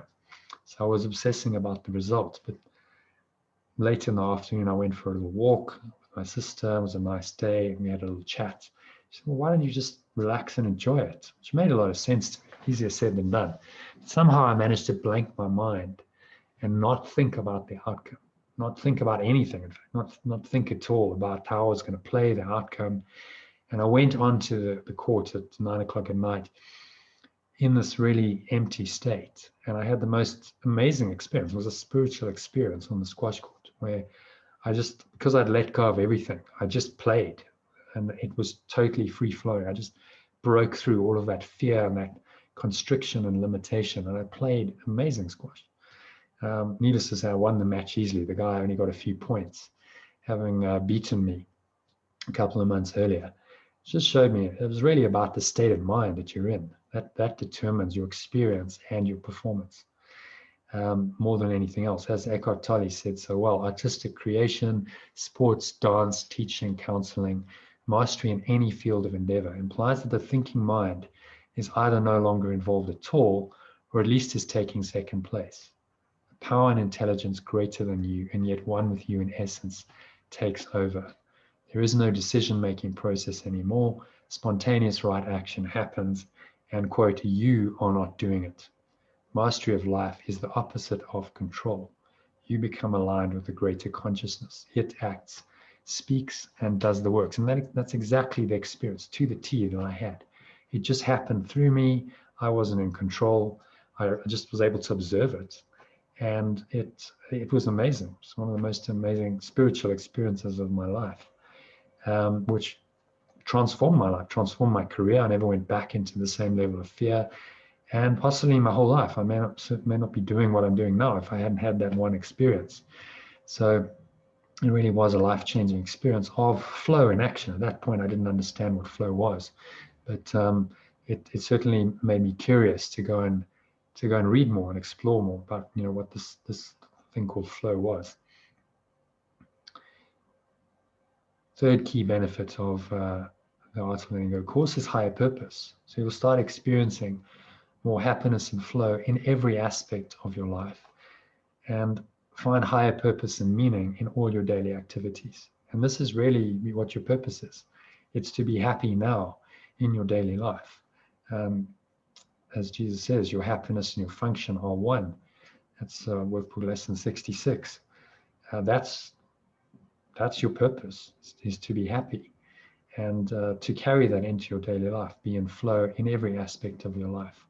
And all the higher purpose and meaning is in that moment by moment experience. You don't need to seek for some grandiose purpose outside of you, some external accomplishment or achievement or possession or relationship to find it. It's happening moment by moment and unfolding for you in this flowing state. So flow and purpose are completely intertwined.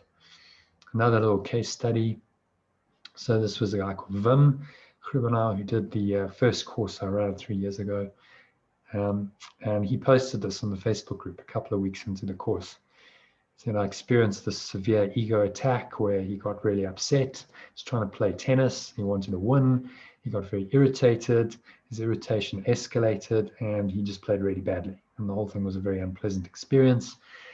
And he reflected on and said, it was just about winning and the importance of performing well. So he went out of the moment and he went into the outcome orientation. Outcome, you come out of yourself. And he lost his temper. As he said, this is an issue for me. So we discussed this experience in the course. I shared the experience I've just shared with you on the squash court of experiencing flow. And I taught him how to breathe, just doing some nice deep, slow diaphragmatic breathing. And he applied it to his credit. And the next week, he played the same guy. And he had a very different experience where he experienced happiness, peace in action. He was in flow. He really enjoyed it. As he says, he was at peace. And he's a chaplain in the army. So as he expressed it, he said, I experienced God's pleasure in me that day. God's pleasure coming through him. I also learned that I can choose to let go of anger, which doesn't work, and be at peace instead. And then finally, ecstatic well-being. So this is about experiencing more happiness and flow in every aspect of your life and living an extraordinary, ordinary life that gives you and others miraculous experiences and results regularly. So just taking it to its extreme and experiencing this moment by moment. You can really experience little moments of ecstasy anytime if your base state is happiness and flow. And that will give you these miraculous experiences and results regularly. That's the enlightened state. That's the state that we're being pointed to by all these spiritual teachings and practices. So this is another case study, Robin.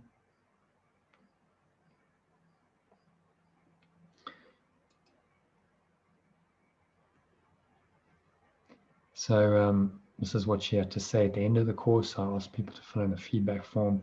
So she was totally satisfied with the value she got, and she found it very helpful in helping her to let go of negative thoughts and emotions and find more happiness, flow, fulfillment, and higher purpose in her daily life. Okay. What's happened to my screen? Okay.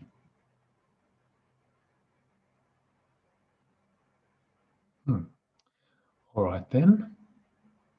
Looks like PowerPoint has just disappeared. So apologies for that. We'll just get it back quickly.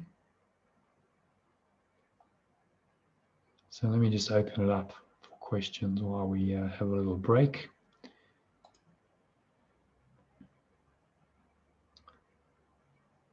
So everyone's still there? Yes, still here, still Yes. here. Just enjoying it. Great, excellent. Yeah.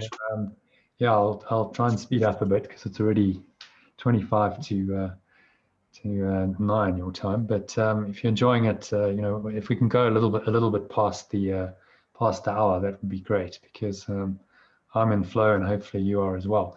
For some reason, PowerPoint just collapsed. I have no idea why that happened.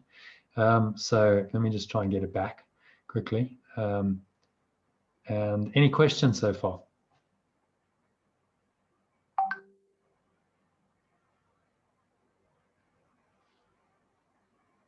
No questions?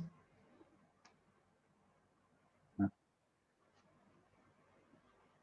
Okay, well, that's all good.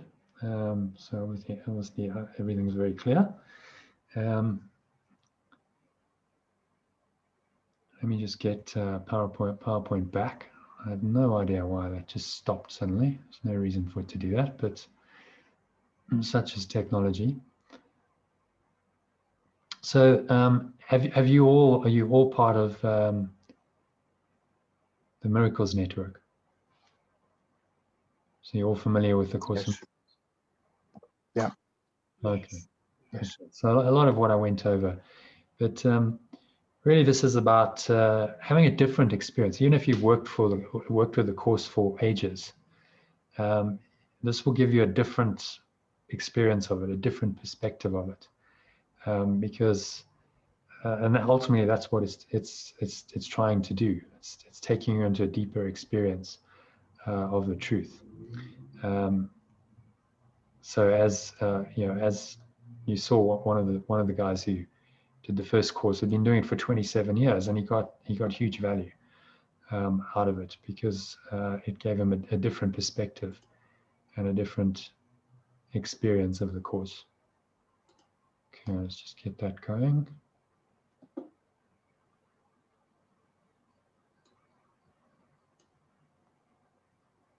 Are you all familiar with some of the Eastern teachings and the teachings of yoga? Yes. Not so much me. Okay. Yeah, so really what I've done is just try to integrate these. You know, the course is called the Advaita Vedanta. I think Bill Thetford called it the Vedanta of the Western version of Vedanta, which is the ancient Vedanta is the ancient Eastern teaching, which focuses very much on, you know, the meditation, the breath work, samadhi, and so on. So it's not either or, it's both. You know, these are both amazing paths, and it's just about integrating them into a very doable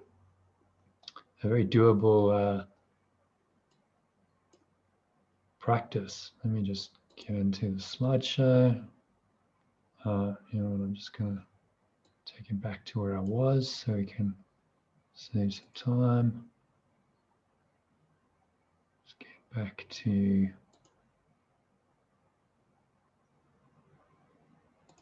that's where I was. Okay.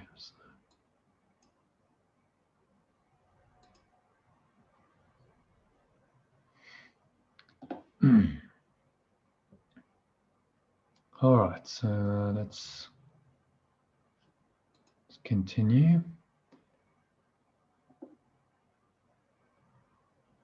Just going to hide this.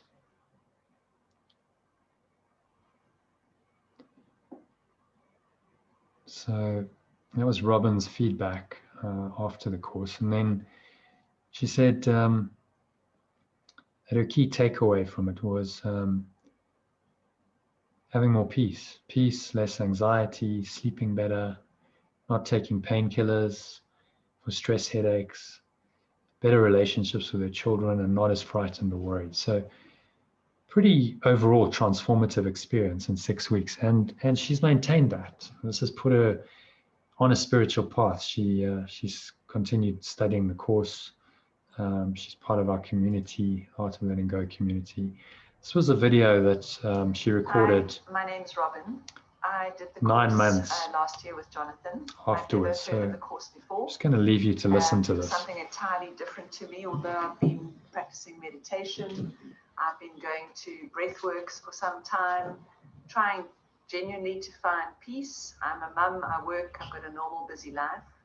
I've been plagued with headaches, I've been plagued with sore necks and the normal problems that people have.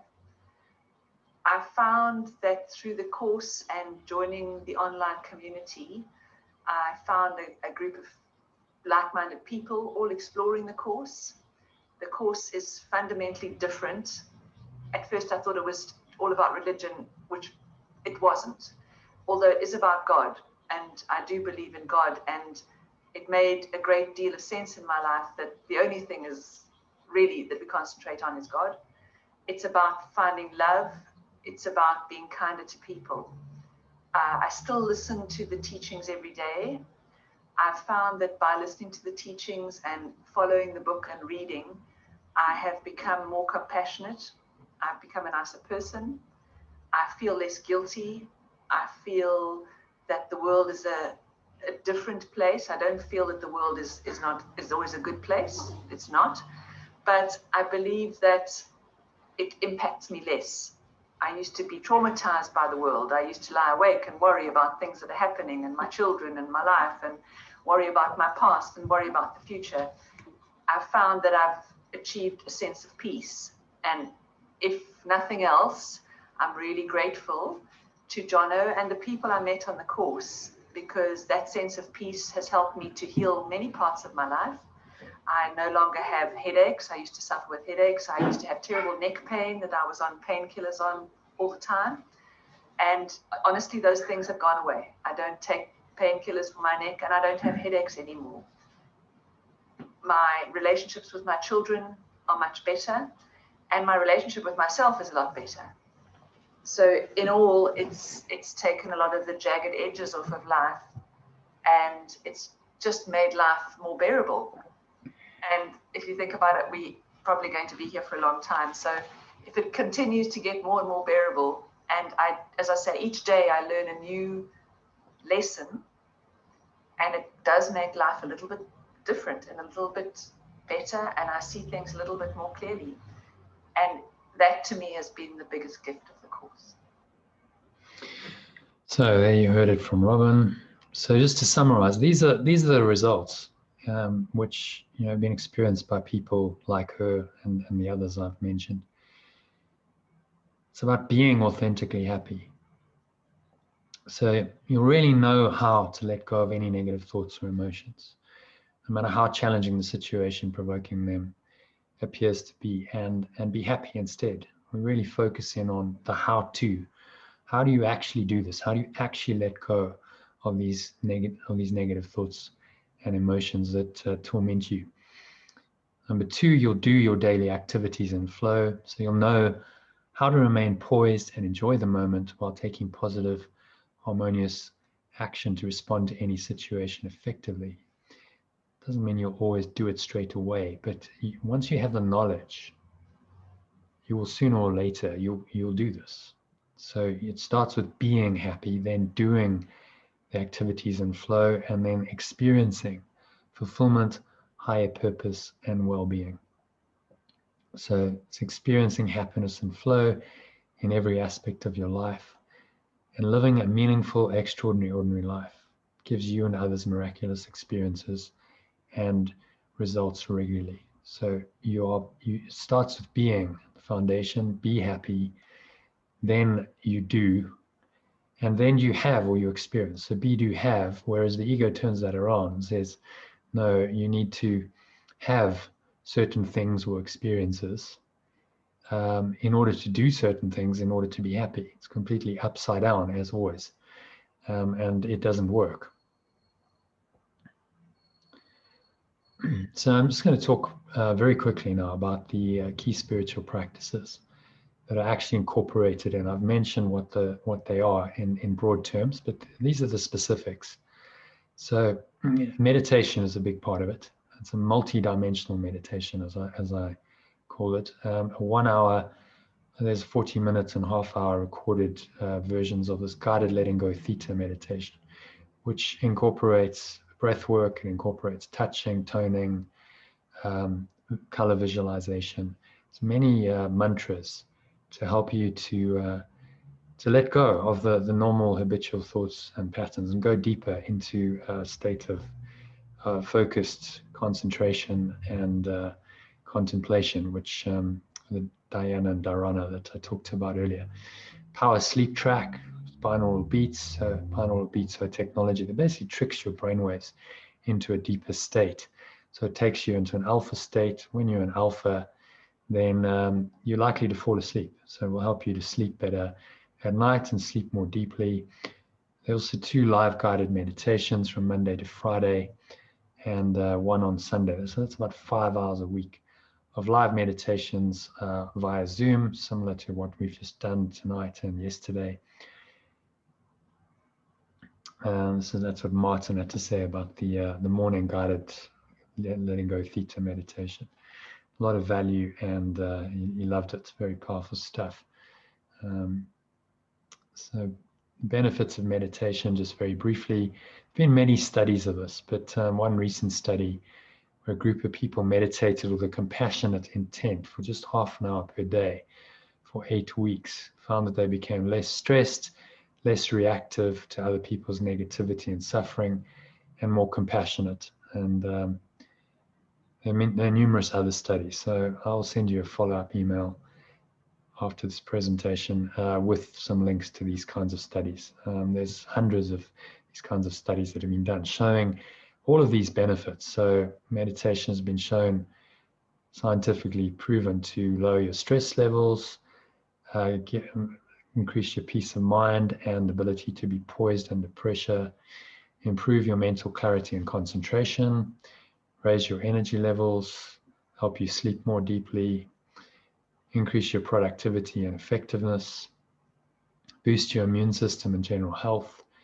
enhance your sense of well-being, slow down your aging process, help you live longer and feel younger, improve your intuition and creativity and your ability to let go and forgive others, experience more loving, harmonious relationships as a result, and help you feel happier and more fulfilled. So it's a foundational practice. If you do all of those things and you're experiencing all of those benefits, then you can continuously feel guided to find your flow in life. It really opens you up. And I'm just showing you the value here of what these involve. So recordings of the live sessions. If you don't make a live session, you get the recordings via WhatsApp, which you can keep and you can listen to at any point. The second aspect, second key spiritual practice is forgiveness or letting go. So there's a 10-step letting go process instruction and written worksheet, which if you stay till the end of this presentation, I will give you. So that's a little bonus, a little thank you for staying till the end. It's valued at £5. There's some other shorter letting go techniques in the Art of Letting Go course manual. So there are ways of doing this, and I teach you those ways. And once you've got the techniques, you can use them at any point to let go, because if letting go is the key skill, then we really need to hone in on that. And you need the tools and techniques to help you to do it. And as someone who did the course said, it makes forgiveness seem so simple. A daily mind training lesson from A Course in Miracles sent via email and WhatsApp. So we start at lesson 1, work through the first 35 lessons. So that's it's every day. And you add all that up, comes to £54. So and there's breath work and mind training. So I've incorporated the two together because really breath work is a great platform to do any kind of mind training. So And the way I've done it is included breath work into all the mini meditations that I guide you through to actually practice the Course in Miracles workbook lessons. You'll also get audio and video recordings to guide you through 7 powerful breathwork techniques. That's in week 1, and a written instruction sheet. So there's a little breathwork course that's part of this because it's a foundational practice. You get these audio recorded breath breaks, which are typically anywhere between 3 and 15 minutes, to guide you through practicing the mind training lesson for the day from the Course in Miracles workbook. That happens from week 2 onwards. And this is what a lady called Nadia had to say. So she actually she was having a panic attack, and she got one of these breath breaks, and it helped her to just stop the panic attack, because you cannot, if you feel panicked and anxious, if you're breathing deep diaphragmatic breaths, it's impossible. So a little bit of research on this. You're actually doing respiratory muscle training, which will improve things like strength, speed, power, endurance, performance. If you're into physical exercises, it's going to help you do that as well. I'll teach you how to breathe through your nose, but generally, just it will make you a lot healthier and a lot more robust. Which in these times where apparently we're all being told we need to take vaccines to protect ourselves, is a much better approach to health and well-being. You just upgrade yourself, you upgrade your life energy, and it improves your health and well-being quite dramatically. So you're going to be doing some breath holding. Hypoxia is just breath holding, and again, I'll send you that link if you're interested in some of the scientific research that goes into this. Daily emails and WhatsApp messages containing your daily mind training lesson. You get an illustrative photo. So a couple of you might have received my inspirational quote for the day this morning. So you get one of those every day, along with the mind training lesson with an illustrative photo. So it just kind of brings it to life. There's an example. I've showed you a couple of others already. I'm determined to see things differently. Workbook lesson 21. You get so you can bring that to mind. You can put it as your wallpaper on your phone. You can use it however you want, just to remind you. And you get your ideal spiritual schedule for the day in an email. So I just kind of outline what ideally you should do, and that incorporates your workbook lesson practice that Jesus recommends, and you get links and attachments to the audio and video recordings as well. So if you add all of that up, I haven't double counted that, so it's there, but it's grayed out because I counted that previously. So examples of some emails you'll get during the course. I'm just going to show you now, rather than doing it that way. It's an example of kind of email that I sent out during the course. So they're quite comprehensive, they're quite colorful, and you can keep them. So I recommend you keep them in a folder, and you can refer back to them. So all of this content, all of the links will continue working. So you can take yourself. Oh, okay, that's just disappeared. Is it going to bring it up? Maybe not. Yeah, there we go. Okay, so that's the kind of email you'll get. It's colorful. It's got links. It's sort of formatted in a column format. You get links to the discussion sessions for the day, and to the podcasts of it. So you get the audio and video versions. There's your daily mind training lesson. There's your course lesson for the day. It's all incorporated in there, and then there's a daily schedule as well. So including links, reminders as to when the live meditations will be, so on. So it's pretty comprehensive to guide you through. And some examples of WhatsApp messages. So you get some visuals, you get a little commentary on it, and then you get a breath break that's incorporated that you can just download and listen to straight away. So It's available in your email. It's available on WhatsApp. You can access the information and the recordings as you want. And you also get sharing, so you're welcome to share quotes. Sometimes people share insights, quotes. This one, discussion is always better than arguments, because an argument is to find out who is right, and a discussion is to find out what is right, which leads us quite nicely into this group discussion sessions, the fourth aspect of the course. So they're live interactive online discussion sessions from Monday to Friday, and on Sundays, which you can ask questions about the mind training lessons, so the workbook lessons, the text reading, anything that's arising in the course. It's an opportunity to ask and be answered, on a daily basis. So value those at £10 an hour via Zoom, so same platform as we're currently using. 1 or 2 recorded discussion sessions available every day. So if you can't make the live sessions, then you get recordings and you can dive into those. They're usually about an hour and a half or 2 hours. If you can't spend the time just watching the videos, you can download the audio, and you can listen to it in the car. You can listen to it while you're walking, while you're driving, while you're cooking, to make best use of your time. So you don't have to spend all the time just focusing 100% on these listening or watching these discussions. Also reading A Course in Miracles. So I recommend you read the lesson every day. It's 1 or 2 pages, one section of the text that can average 2 pages every evening.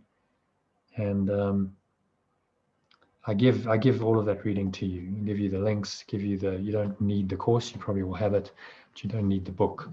It's all included in the emails, in the WhatsApp messages, and they contain the text for the daily lesson with links to the audio and video recordings. So it's all integrated. Every day you can just read your email, you can read the WhatsApp message. So again, I haven't double counted that. It's £20 value there.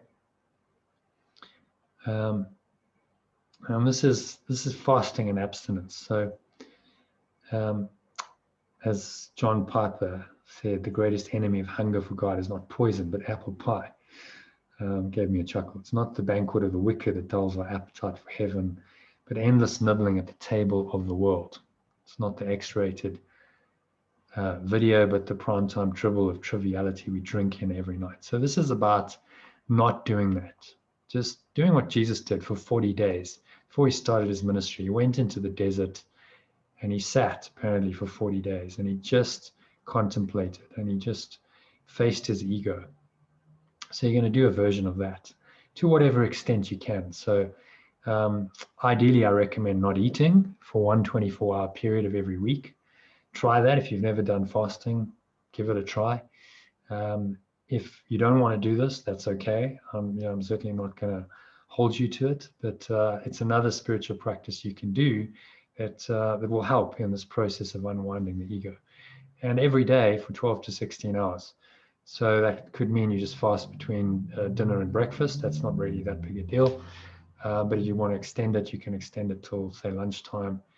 And just see what happens, because it's something else that will trigger ego thoughts and emotions to come up, which gives you the opportunity to let them go. So you'll save quite a bit of food in that, maybe a £250 value over 6 weeks. And they're not doing things like drinking, smoking, taking recreational drugs. If you do any of that stuff, I'm going to ask you to suspend it for the period of the course, because it's going to interfere with your learning. It's going to interfere with the transformation process. And things like not watching TV, avoiding news on TV, on newspapers, on your cell phone, and so on. You're going to do as best you can to go into sort of the desert, into the wilderness, and just abstain from the normal patterns of thought and behavior that keep your ego going during the 6 weeks. So there's a £250 saving just on food there. And then an end of day reflection process. So ask yourself 4 powerful questions the end of every day while listening to the Power Sleep track. I give you a guided track to do that if you want to. So you can listen to the guided end of day reflection audio recording, which has the Power Sleep track embedded. It's a £5 value in that, either or. And that's a powerful process just to help you to put the day to bed, to learn your lessons from the day, to prepare you for bed, and help you to sleep better. So that's how the 7 key spiritual practices that I talked about just actually, that's how they happen in practice during the course. And this is all integrated into your daily program. So you don't have to design this. It's all integrated. And I just share with you how to do this every day via email. This is what Patricia had to say. Woke up refreshed, willingness to start a new day. So you will sleep better if you listen to the Power Sleep track. You do this, find your sleeping patterns probably improve as well. So if you add all of that up, which I've done, it comes to over £1,500, which is a fair bunch of value there. But I'm not going to suggest that you pay that, so don't worry. I'm just showing you the value. So there's a program of 7 key spiritual practices. It's $1,571. Then you get some tools as well, which I have alluded to, but I just wanted to unpack them a bit. So you get an information and exercise pack, course manual, which includes the 10-step letting go process instruction and written worksheet. I'll give that to you at the end of the session if you stay, so you'll have that already. But you'll get these instructions for 6 shorter letting go processes for quick release. You'll get 2 documents to help you understand the theory of letting go better. It's valued at £2. You'll get worksheets for the name your game and flip your flop exercises. These are really the heart of the course where the transformation happens. I'm going to guide you through these exercises to really identify what your ego is, how you play the ego game, and then turn it around, how you flip that flop, your fundamental life operating program, as I call it, and then that creates the foundation for a blueprint for your higher self. That's your value system, and finding your purpose. What's your higher purpose? How do you live this out in a practical way in the world? This is what Martin, who's a CEO of a fairly large company, had to say. He said, at the end of the course, enjoy the little extras. The naming your game exercise is referring to there. The blueprint builder, so that's the blueprint for your higher self. Really made a difference to him, and he applied it in his work. He had a situation with a client during the course that was difficult. The guy put down the phone in his ear after an argument, and he found peace. He said, I found peace whether the guy phoned and apologized or not. Very powerful stuff, this. So you'll get some other transformational mind training exercises, which are not included in the Course in Miracles. They're based on my own learning and experience.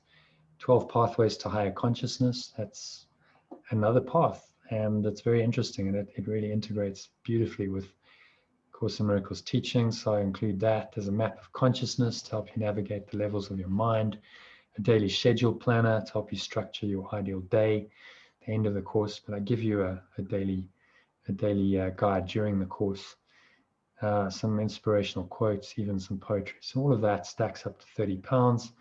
But I've already counted the written worksheet and the 10-step letting go process, so I'm not going to double count that. So it's £25 value, and then you get this letting go meditation power pack. So that's the guided letting go theta meditation, takes you into a theta state. This is what someone had to say about it. This was in the days back in CDs, when it was on a CD, so you won't get it as a CD, you just get it as a download. But the track's exactly the same as it was all those years ago. So it incorporates this 10-step letting go process. She's talking about the forgiveness exercise, and as you can see, she loved it. Lovely energies, and started bringing about great meetings, spiritually blessed. So she was experiencing a state of flow. That's what she's describing here.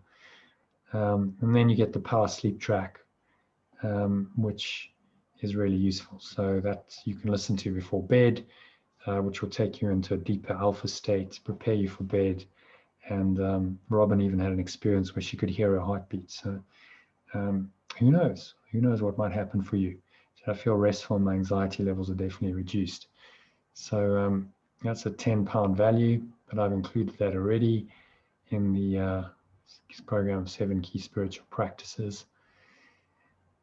So holotropic breathing, I mentioned this earlier. This was the catalyst for Phil's transformation. So Martin said it was awesome. This is a breathing technique where you breathe for 45 minutes in a certain way, and it really takes you into a very deep altered state. The guy who came up with it, Stanislav Grof, had experimented. He was a psychologist and experimented with the effects of LSD on consciousness, but then he actually found he was getting better effects with the breath. So he moved to doing holotropic breath work, and it's a powerful transformational experience in just an hour. Literally mind-blowing. This is Joanne, who did a session in the UK with me. A mind-blowing experience. That's not an exaggeration. And it was the catalyst for this. So who knows what can happen? You can go back into your past life experiences. You can go back to birth. You can go back to difficult experiences in this life, and you can heal it all in a single powerful session. So you get a 90-minute guided holotropic breathing session, which I was charging £15 for in the UK. You get access to a private Art of Letting Go Facebook group. So this is someone at the end of the first course I did, he posted how withdrawal symptoms, I didn't realize how spoiled I'd become. Jono posting lessons and reminders every day. I'm already missing it. So you get access to the Facebook group, posting recordings of the sessions in there. And there's a lot of archive material as well. So, which I'll talk about now. You actually get 6 months access. So 2 months before the course starts, the next course starts in June, and then afterwards, during the course and then afterwards, so that you can really go in and work that material if you want to. There's hundreds of hours of guided meditations and recorded discussion sessions based on the Course in Miracles sessions. So there's an example of a post, and you've got the discussion sessions there. There's about easily probably 150 hours of video and audio recording. So you can watch the video, you can just download the audio recording if you want, and that's all available in the Facebook group during previous course sessions and club sessions. So if you really want to dive deeply, there's a lot of content there for you. And this is what Robin would do. She would download and listen to the audio sessions each day, the podcasts, and listen to them en route to work. She found that really helpful to help her just to let go of some of that negativity that used to preoccupy her mind in that commute. Listen, and helped her to listen and apply the ideas. You also get access to about 50 hours of audio recordings, high quality meditations based on ACIM workbook lessons. So with background music and nature sounds, all in the Facebook group. So if you want to go and listen to those, download those, be my guest. It's all available for you. I'm probably going to work on another platform. It may not be ready by June, but just where you can access all of this day by day. So all of the material will be on another platform, which is easier to find. It'll be like day 1, day 2, and then all the material will be there, and you'll be able to access all the material via that. So that's another way, but I don't have that yet. So it's I'm not going to promise it. I'm going to see if I can get it done by the next course, which is June. So if you add all of that up, it comes to over £2,000. If you really use this course, there's easily £2,000 of value in there. I'm not going to suggest that you pay that. In fact, you can actually do the first 3 weeks of this for free, but there is an investment. It's a lot of value that's gone into this. So I'm just going to discount this by 90%. Take 90% of 2191, give you an early bird discount, less a 3-week free trial discount, which I mentioned. So you can try this for free, no cost, no charge, and see if you like it. And if you want to continue, then you continue. If not, you've had 3 weeks, which is half of the course, absolutely free. If you stack all those discounts up, it comes to £97, including the early bird special, which is valid until midnight UK time tonight. So you have a few hours to decide on this. And the reason I do that is so that you're incentivized to take some action. It's very easy after seeing a presentation like this to go, oh, that's amazing, I learned so much, it's wow. And then you don't do anything. And so nothing really happens. The information is just information. It's information applied that really leads to transformation. So it's an incentive to take some action tonight and to do it. You don't have to, but if you do, you lock in that £21 early bird discount, which you won't get after tonight. The price will be £21, £21 more, which is 118 pounds. So there's a 91% discount to value there. So try to put as much value into this course as I possibly can and make it as reasonable and doable as possible for everyone. In terms of the dates and the times, the next course starts on Sunday, the 6th of June.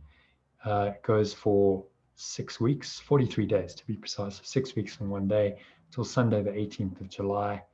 And the following ones will run from the 19th of September to the end of October. And the following one will be January, 23rd of January to the 6th of March. So if you can't do it in June, then maybe September works for you, or maybe January next year. You can sign up for either of those, get the early bird, any of those, and get the early bird discount tonight. In terms of the timings during the course, live online meditation and discussion sessions from Monday to Friday at 12:30 p.m. So that's lunchtime. You can do this in your lunch break. Short meditation, 15-20 minutes. And then we can go into a brief discussion. We keep it to sort of 40 minutes, no more than 45 minutes, or just do a meditation, just depending on who's there, how we feel. And then in the evening at 8 p.m., same time as, sorry, an hour later. And this started, and that will be a slightly longer session, so that might last 45 minutes to an hour. You don't have to do all these sessions, but they're available. So if you can't join them, you can listen to the recordings, which I'll send you via WhatsApp. The recordings will be posted on Facebook as well. But obviously you're in the session, then there's some benefit in being interactive because you can ask questions, and I believe there's an energy transmission that happens as well. So you don't have to do all of these sessions, but they're available. What I would recommend is that you do the live online 2-hour meditation and discussion sessions on Sundays, starting at 12:30 on Sundays, which are really about going deeper. So we do a lot of the exercise coursework in those sessions, group sessions. It's time for questions and answers. I guide you through meditations, can interact with other participants, and I wouldn't miss those.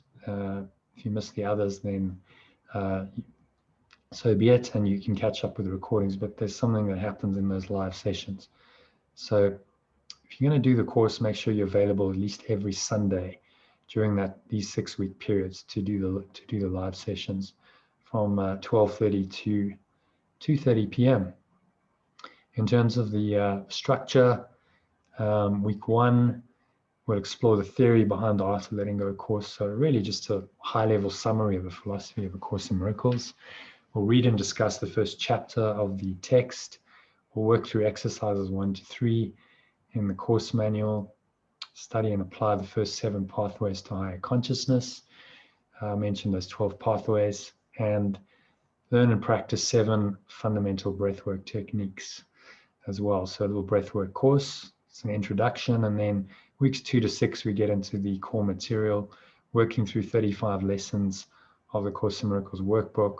We'll read and discuss chapters 2 to 5 of the text. We'll work through exercises 4 to 12 in the course manual. We'll study and apply the last 5 pathways to higher consciousness.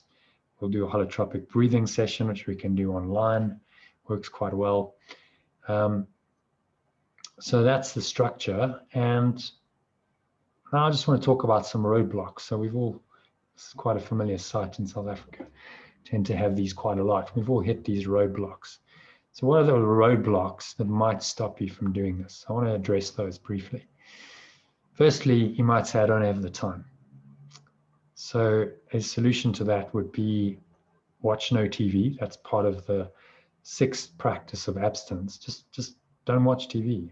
That might save you an hour or 2 a night. Go to bed an hour earlier so you can get up an hour earlier to meditate in the morning. So you're trading TV time or time spent not doing anything particularly productive for meditation time, which is a very good trade in spiritual terms.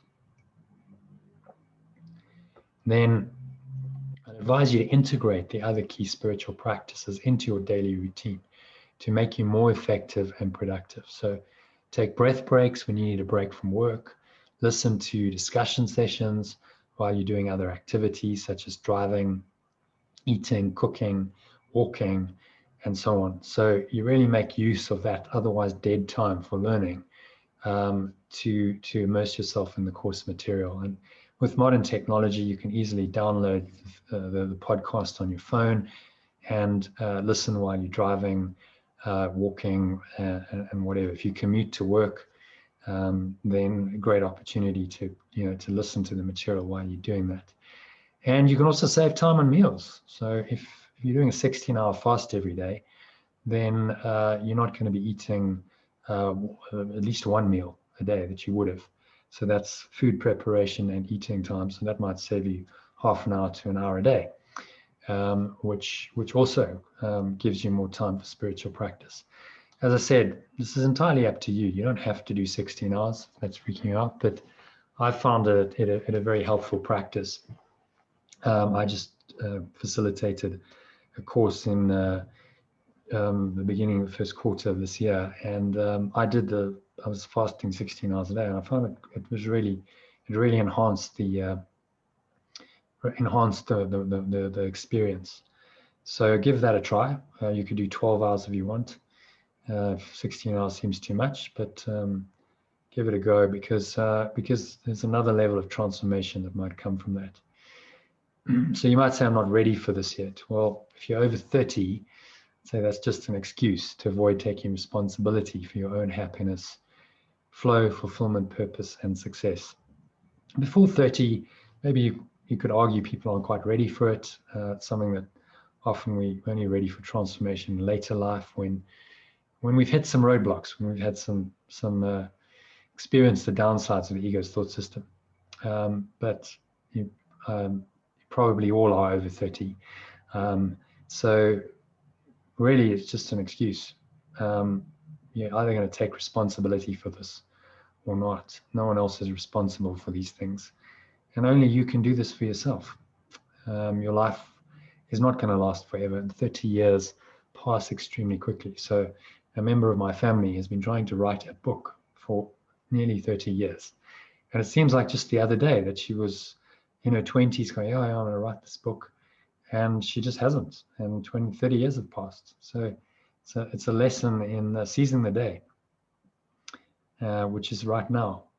And I'll give you all the tools and the support you need to do this. So you're not on your own. It's a facilitated, guided, structured process, which I'll hold your hand and guide you through this process every step of the way. So you're not on your own. To quote the course from A Course in Miracles, this is A Course in Miracles. It is a required course. Only the time you take it is voluntary. Free will does not mean that you can establish the curriculum.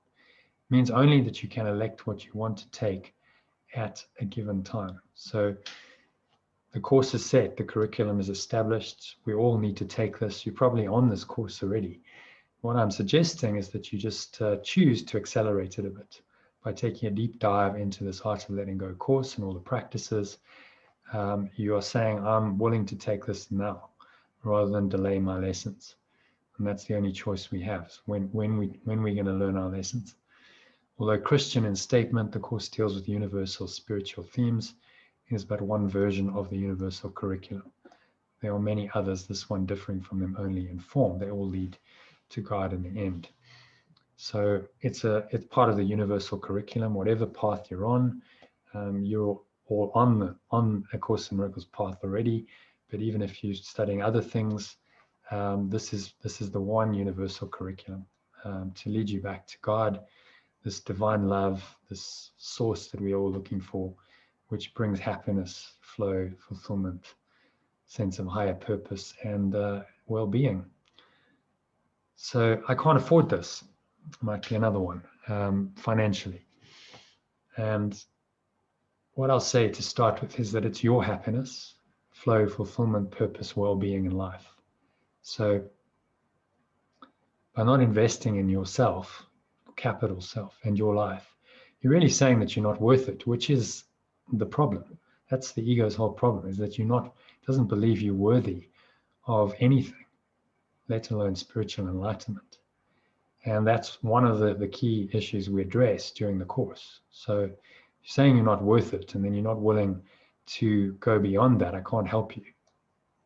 So don't devalue yourself in this way. Really, you are worth it. You're absolutely worth it. The fact that you've shown up tonight and you stayed beyond the 2-hour mark, really, my congratulations. You're already showing that you value yourself. So the next step is just to take some action. Action is the most powerful form of affirmation. This is why miracles involve action mostly, because it affirms and confirms to us in our minds that what we're seeing is true. So by paying for the course, what you're really telling yourself, higher self, is that you're worth it, that you're worth doing this, it's worth paying the money, and it's also an essential part of the transformation process, because you're saying, you're confirming your worth, which is the entire problem of the ego, is that it believes that we're unworthy. And it also, on a practical level, ensures that you value and pay attention to what you're learning. Too often, if things are free, we don't value them. It's just human nature. That's the way the ego thinks. We don't value them because, it's free, so it must not be worth it. If there's a value to it, if you've paid money for it, then you're more likely to stay the course, to do the entire course, and to do it properly, to get value for money. And I've seen this because I've run free trials. I ran this as a free trial entirely to start with, and I've seen the dynamics that play out. And when people pay, they're definitely more committed, they pay more attention, and they tend to get more benefit and more value out of the course. So on a practical level, the free trial voucher that you should have all got when you registered, you could have downloaded it, and I emailed it to you, entitles you to a 3-week free trial of this. So you don't have to spend any money to do this. You can try it entirely free. You get access to everything. All the resources I've shown you, you get to keep those for 3 weeks, just to see if you like it. So that's the risk-free option. Try it, see if you like it. Don't like it, no hard feelings. Really, no hard feelings. You go on your way. Hopefully you've learned something. You've got some tools that you can continue using, and there's no cost. Or you get a money back guarantee anytime within the first 3 weeks. So if you choose to pay, and the reason to pay is that you lock in the £21 early bird discount. If you decide after 3 weeks that you want to continue, then you can certainly do that, but it's £21 more. So it's up to you, depending on your risk profile, your finances. Either way, 3-week free trial or money back guarantee. If you decide you'd rather not continue with the course in the first 3 weeks, you'll get a full refund. There's one person who's had that experience, a lady called Reshma, who was studying the course. She'd gone into the reading the text, and she loved it. And so she signed up, and then, truth be told, she didn't actually want a facilitated guided process. She just wanted to continue self-studying the course and reading the text in her own time. So I'll say to you, if that's the case, if you're happy self-studying the course and you really don't want to facilitate a guided process, then this isn't the course for you, because this is a facilitated, guided, structured process. I'm holding your hand, I'm helping you. So then there's no point in doing it.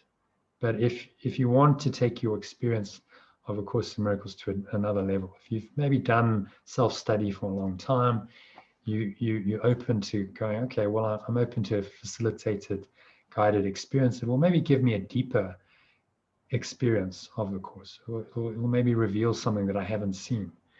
It will help me to get a deeper level of understanding, like Phil, and really understand in practically what experience, what forgiveness means. Then this can work for you. And if you're not sure, then just do the 3-week free trial and try it. And you'll know after 3 weeks whether you want to continue or not.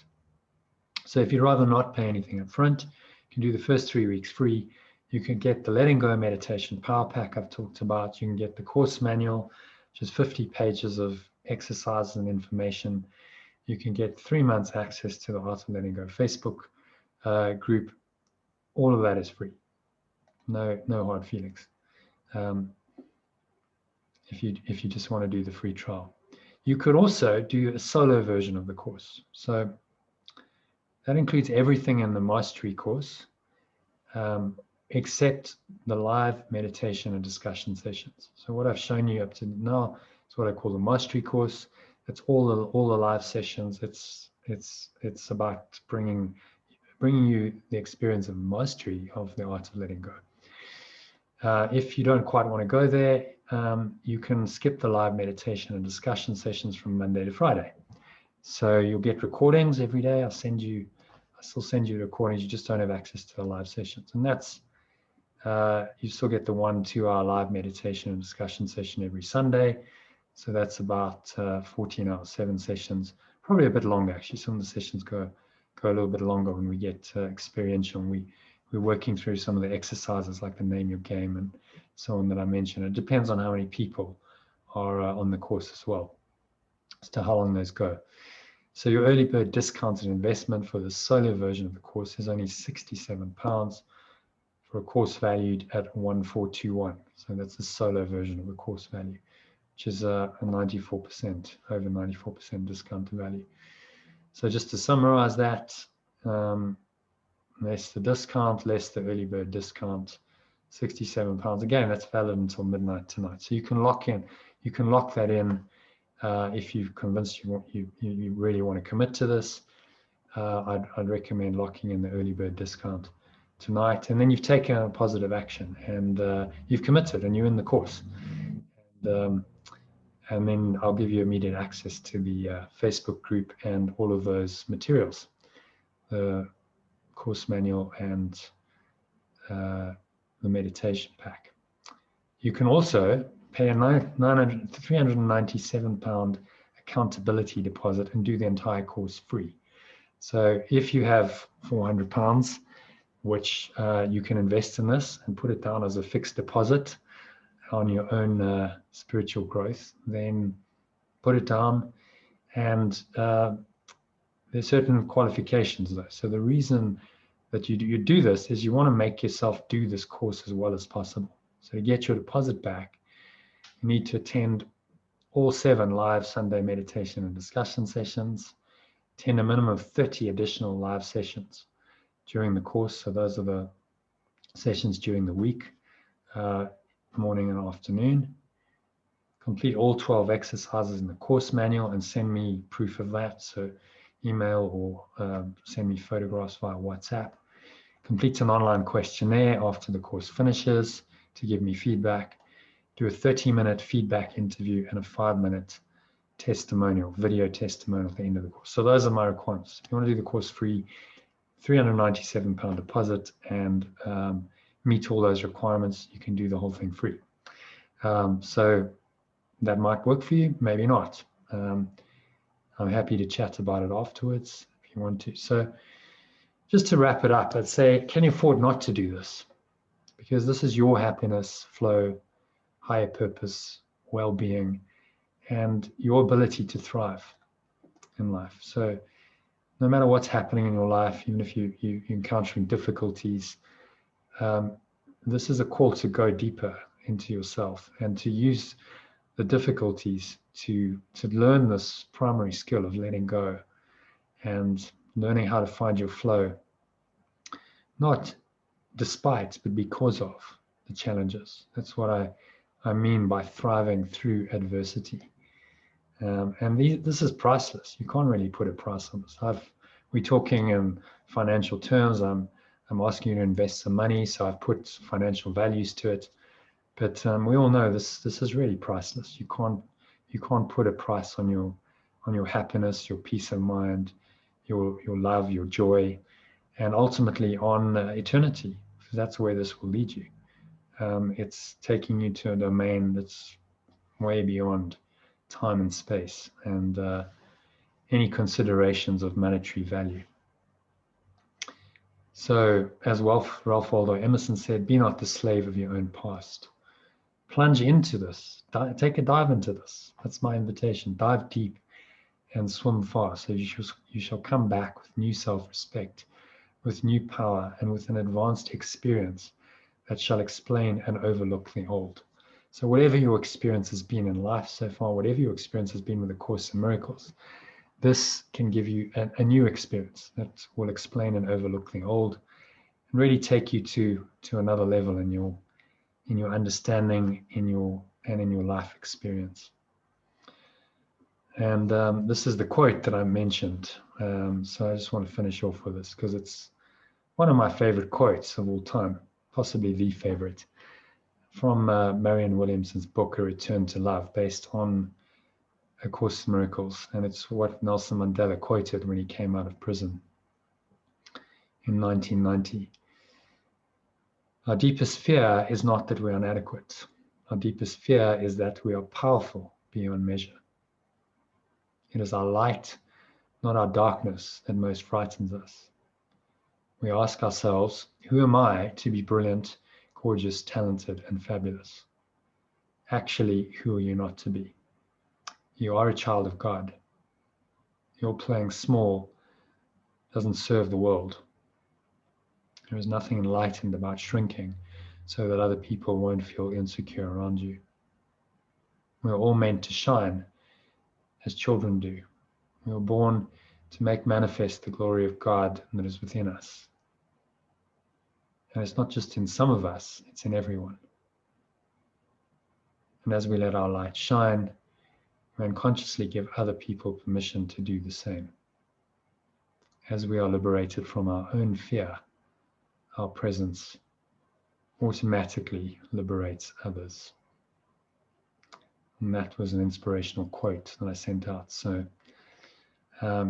irrespective of what you do, if you like to receive these kinds of quotes every day, just give me your mobile number at the end of this presentation. I'll gladly add you to a list and you'll get this, one of these, plus a Course in Miracles workbook lesson. So just to summarize, these are the options. You want to do the solo course, it's 97 pounds. Or actually, sorry, let's just skip that because I haven't changed these. So by midnight UK time, you get it's a 67 pound. I haven't changed the slide. 67 pound for the solo course. It's 97 pounds for the mastery course. And if you want to do an immersion experience, you can also you can pay me for some 7 hours of one-to-one sessions, which really allows us to get deeply into whatever's arising for you outside of a group. So just to quote the Matrix, this is what happened in the Matrix. Wake up, Neo. The Matrix has you. Follow the white rabbit. This was the start of that scene. So Neo wakes up at his computer, and then there's a knock knock. So I'm just knocking on your door. I'm really just tapping you and saying, will you follow the white rabbit? Follow me down the rabbit hole of your own mind to find a deeper experience of yourself. That's my invitation. Journey of 1,000 miles begins with a single step. So if you'd like to take that step, just go to that website, joinaolg.club. I'll stick it in the chat for you. So if you just type join AOLG, is that happening or not?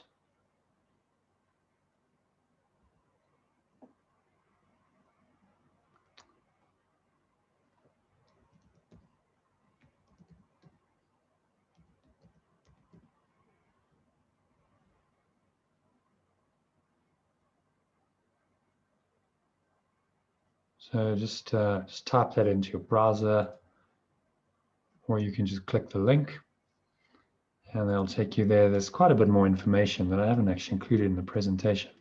Yeah, so it'll give you another view of the course. And you can also sign up from there. And let me just go back here.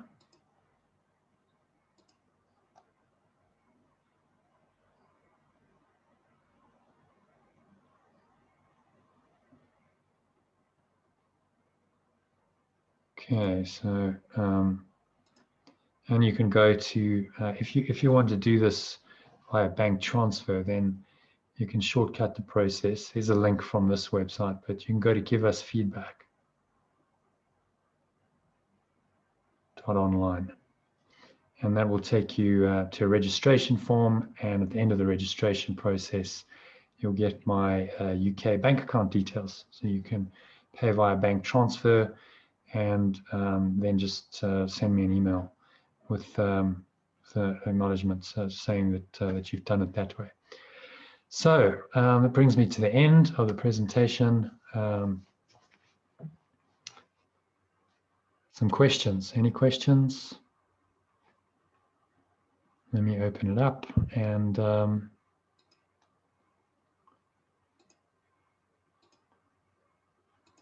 quite happy because I did promise to do this. I know, in fact, I've completely lost. I'm not sure what the time is, but quite happy to guide you through the 10-step letting go meditation as well, if you'd like me to. So that'll guide you off into a nice pre-bed meditation. That would be brilliant. Thank you, Jonathan. Yeah, okay. Would you like me to do that? Yes, that would be really great. Thank you. Okay. Any questions? So anything wasn't clear? Anything you're not sure of? The only thing, it's just one slide. There was an error there. So those amounts are 67 and 97 pounds. So that is all actually all on the website, but I'll include that in a follow-up email to you. I think it was very, very clear. I mean, you went into such detail, Jonathan. So, I mean, thank you. You know, you've given us so much of your time, and yeah, it was very, very comprehensive. And yeah, I'm really impressed with your ability to put things over, and also your salesmanship as well. I had to do a little bit of forgiveness on myself because I find these kind of sales things really quite challenging, and I love your style, and I know that you're completely authentic. And it was married with the salesmanship as well. So I can't ever sell myself. Everything I do is so from the heart. But, you know, it's that kind of thing of having to have that business acumen as well. So I actually ended up feeling a bit triggered and having to do some work on myself on that. So lots for me to contemplate. And yeah, I appreciate you very much. Good. Okay. Yeah. You know, the salesman stuff. The problem is if I don't sell this, then no one does the course, which isn't ideal. It's such good value. I mean, what you're offering when you started to do the whole thing, going down from 1,000 to this, to that, to the other, and then when you said it would be 97. I mean, I'm skint, but even I could afford 97 pounds. Yeah. Well, so, like I could find a way to do it. So from my point of view, from my perspective, for me, it didn't need 2.5 hours. Like this is just me being completely honest with you, like for me, the enjoyment factor that would be more. This is just me giving you honest feedback. I didn't even know I was going to do this. Yeah, please. But I personally, if it had been like, you know, within an hour and a half to 2 hours to the real nub of it, and then saying the value, you know, very briefly, that would be sat very comfortably with me, and I wouldn't have felt what I felt, which is my own stuff. I get totally my own stuff around what begins to feel. You don't need to hard sell this, in my opinion. So again, this is my stuff. I get that. Well, it's just showing the value, you know, that there's a lot of. I've worked on this course for, well, I suppose you know, it's a culmination of my entire life and my own spiritual journey. But I started working on it in June of 2018. So it's 3 years, and I've spent thousands and thousands of hours putting this all together and trying to make an experience that really will be genuinely transformational. So you do this course and you come out of it and you go, wow, that actually really was transformational. That did change my life. Because there's a lot of, you know, these kinds of courses out there. Sadly, most of them don't really deliver. You know, it's transformational, it's life-changing, and actually they're not really. I can see your sincerity in your heart. Absolutely, that is. They're just sort of more of the same.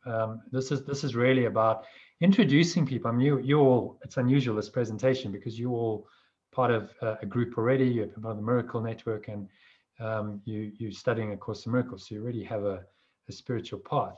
Often people come and do this presentation and they're not. So it's really to introduce them into a spiritual path that can completely transform their life. And if you want to take this further after the 6 weeks, I've developed a year's program.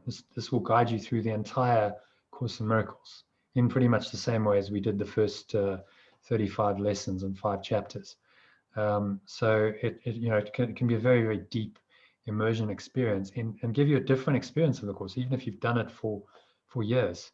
I'm still learning things from the course. I've done it for 15 years. In fact, I've learned a tremendous amount over this last 3 years of doing it, of actually really immersing myself in it by developing this course. You definitely go deeper, and it brings a deeper experience of what Jesus is saying. So I'd really encourage you, all to do it. If you don't want to pay anything, that's fine. It's a 3-week free trial. You can do it, sign up and join, and after 3 weeks, then decide, whether you want to continue or not. Then the reason I've given the £21 early bird discount is just to incentivize you to make a decision now. Go, yes, okay, I'm in on this, and I'd like to do this, and I'd like to take advantage of that discount. So yes, I'm in. I'll sign up, and then you get a benefit for it. It's £21 less than it would otherwise be. So thank you for sharing that, Melanie. And any more questions? Everyone else is quite quiet. Just for me, just clarifying the date. It starts on June the 6th, did you say? Yes. Yeah, okay. 6th of June is the next one. So it's Sunday, and it finishes on the 18th of July. So it's 43 days. And then, after that, if you want to continue, as I said, there's a 1-year program, but do the course first. And, the course is a standalone. You will get a benefit just from doing the course, apart from any follow-on decision to continue that you make. Well, I'm in anyway, that's for sure. Great. Okay. Fantastic. And if you'd like to lock in that early bird discount, head over to the website. It's all set up, or you can just do a bank transfer. That's also fine. In fact, I prefer that because there's less fees to be paid. So all the details are on that website. Okay. I'll do that. Yeah, great. Okay. Any other questions? Any other comments? Oh, it's Victoria here. I just wanted to ask, presumably, do we need to decide tonight which of the dates we can do? No, you don't actually. Oh, yeah. You don't. So I can dither about whether it's June or September. Yes. Or, Okay. So no, you don't. You can decide that later. Just put in there's a registration form. Depending on how you do this, there's a number of ways. But if you decide to pay for this online, there's a drop-down menu that gives you the dates. Just choose one of them, and you can always change it. It's not a big deal. If you register via, in fact, I'll just show you. There's a couple of ways you can do this. So there's this registration form, which you can go to. If you want to do a bank transfer, you can go straight here and just register on there. And at the end of it, you'll get my bank details. And in this registration form, in which I first ask you for some feedback on the masterclass, so if you can give me that, I'd really appreciate it. And the second part is registration. I've listed the dates. So again, just select one of them, and you can put in one of the comments. I'm not sure about this, but to be decided. So that I'll stick this in the chat. If you want to do a bank transfer, you can go to giveusfeedback.online. You can access it from this website I've already given you, but otherwise you can go giveus-feedback.online, and that'll take you straight there. And once you've given me the feedback on the presentation, part 2 is you registration over there. So there you see mastery course, which version of the course you want to do, and then which dates. So just select one of them, and you can always change your mind. There's no problem about that. Just email me. But if you do it tonight, I'm giving you a discount, because then you made a decision and you're in. And it's very easy. I think Bill Gates, not that he's particularly persona grata at the moment, but I think he said if you don't do anything within 24 hours, you're unlikely to do anything about a new idea. So if you take some action, you lock it in, like, right, I'm signed up, then the journey starts, and you'll get access to a lot of the material, like the meditation pack and the course manual. You can start using that. You can go into the Facebook group, get access to all of that stuff before the course starts. So I hope that answers your question, Victoria. Yeah. No problem with that. Any other questions?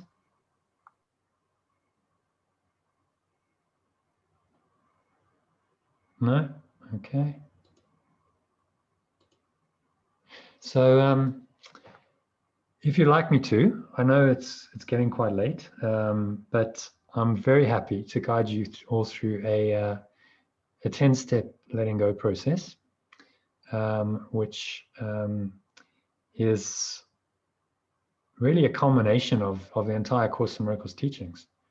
I put together a 10-step process that incorporate all the central teachings on forgiveness in the course, and it's powerful, and it's a great way to end the session. So it's not on a commercial note; it's on the spiritual note, which is what I prefer to be, and it will guide you into hopefully a nice deep alpha state. So after this, you can go to bed. So if you'd like me to do that, then I will do that right now. Everyone going to stay for that? I am. Great. Okay. If you have to go, then thank you. I will send you the recording of this, because you have stayed until the end. So you'll get the recording, and you'll get the written worksheet for this that helps you to work through this process in writing. But no, stick around. Is there anything better you can do for the next 20 minutes? I guess that's the question you're going to ask. Probably not. So just mute yourselves. Okay, you're all muted. I'm just going to keep sharing my screen. So there's the 10-step letting go written process. I'm going to send you this. And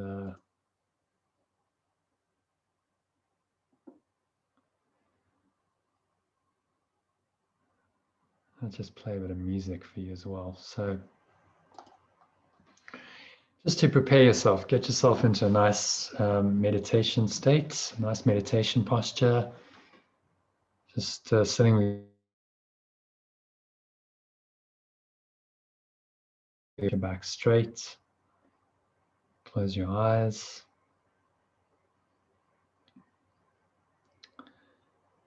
And start off by taking a nice deep breath in through the nose. So breathing in. Notice how the stomach rises,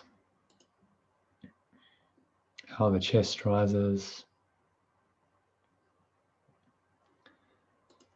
Subtle flow of air in through the nostrils.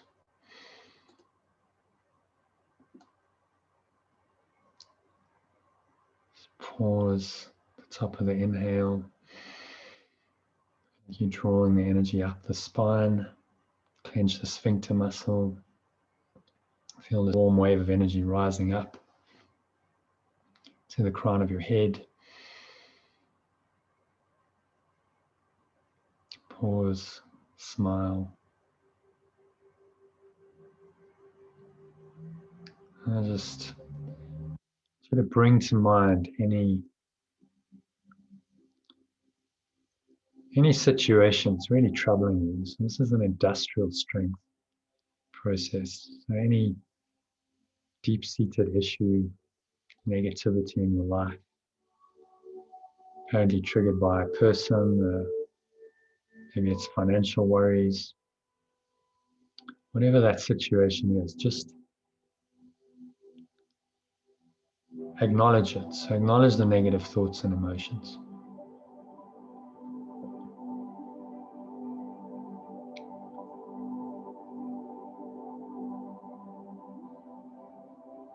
And just include any descriptive words. You might say, I'm feeling anxious, or I'm feeling upset or fearful.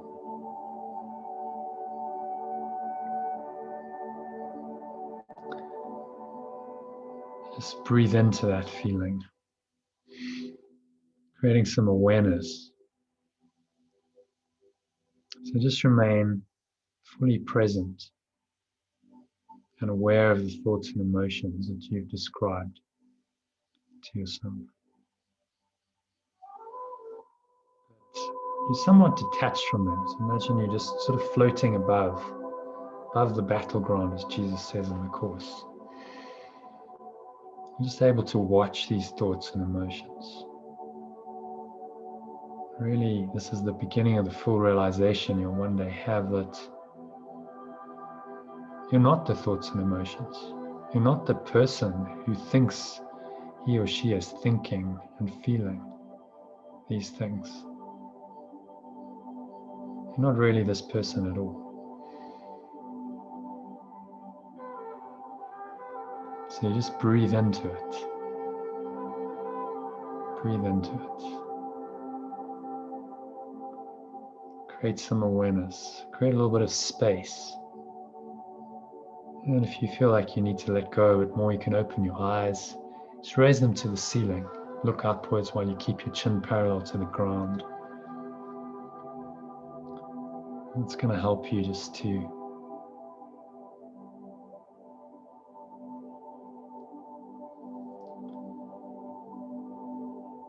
let go to an extent. Exhale. As you exhale, just remind yourself that this entire situation and all the thoughts and the emotions that you experience, it's a dream. It's an illusion, it's a dream. Everything that seems to be upsetting you is a hallucination. It's not real. It's not really happening. So ask yourself, why am I getting upset over nothing? This step may seem a little bit impossible and incomprehensible. When we're stuck in our egos, to say it's all a dream is seemingly impossible sometimes, but just by reminding yourself that it is a dream or an illusion, use whichever term is most helpful to you. Starting this undoing process, this process of true forgiveness, true letting go. So letting go that simply says none of this is real. Radical forgiveness. You can't make a dream real, the darkness in a dream real, and then seek to forgive it. Forgiveness simply recognizes that what you thought has happened, what you thought your brother or sister did to you, has never really happened. This is just your projection. So breathe in. Nice deep inhales, just guiding you through this process.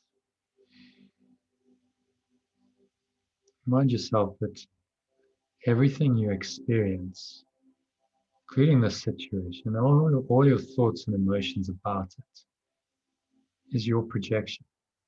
Even if it appears to be outside and independent of you. Because there's only one mind that is dreaming the dream of the universe. And the lives apparently being lived out in time and space. There's really only one of us here.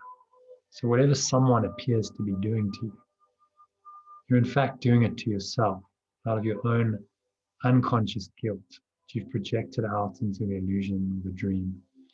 And you've manifested it in the form of a situation and the person who appears to be causing you to suffer and making you a victim. It's our own projections that lead to our perceptions of the world. So it's always you who are responsible for creating your reality. Just remind yourself of all this. This person or people, this situation is a projection of your own mind. There is nothing else going on. And so have compassion. Again, just breathe in. Breathe in the light of compassion.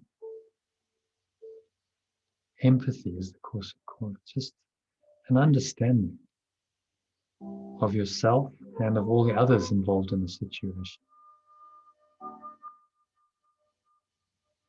Knowing that you and they, everyone's just doing the best they can in their current state of consciousness.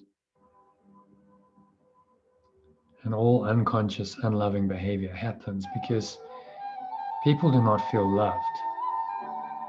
It's in fact a cry for love. You and any other people involved in the situation need your love rather than your judgment and condemnation, which only make the situation worse and strengthen your ego. To let go of these destructive thoughts and emotions and find the underlying happiness that is everyone's true state and birthright. So feel an opening in your heart. Just breathe into that. Put one hand in your heart center. This helps you. Just to feel the compassion. No matter what anyone has done, if they've done very hurtful, harmful things, apparently, they're doing it because they're in fear. Because they've disconnected themselves from their own self, their own love. And this is all they know. And you feel compassion for them because they're just lost. Lost, confused, helpless, afraid, as have you been at times. So feel the love coming in to replace all of that. Compassion is understanding. Understanding that it's a difficult journey, that we're all in this together. all in the same boat. And to judge anyone and condemn them is just to condemn all of us.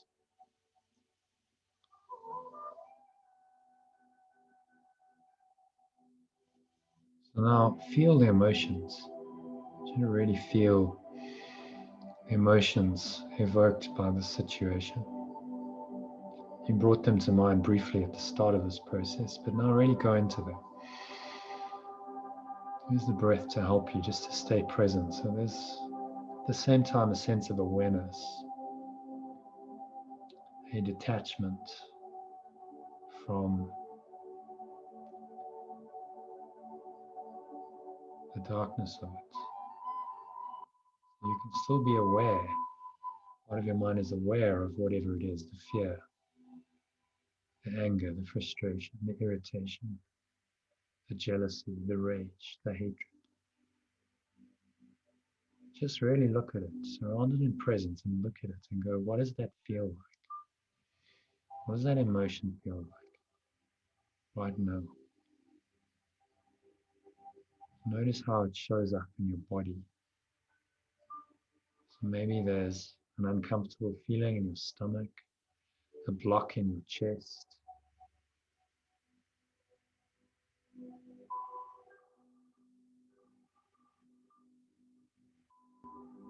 clenching of your jaw, clenched fists. Whatever it is, just notice it. Feel it fully. So only when you go into the depths of the darkness and you experience it, can you truly let it go. Just let it come. Whatever it is, just breathe. The breath carry you through this. Breathing in. Feel it fully. And now you're just going to choose to let go of it. Whatever this dark experience is, it's a form of pain, suffering. So make a decision that you don't want this. You don't want this painful, negative feeling inside of you to disturb your inner peace and cloud the awareness of your true happy self ever again. And choose to release it. To help you do that, just exhale out through your mouth. A full deep exhale. And just let go of all the effort it takes to hold on to the thought and the emotion.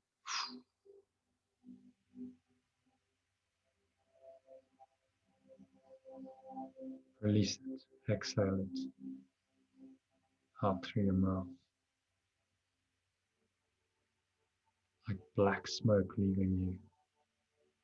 Feel it going, gone. It's just dissipating.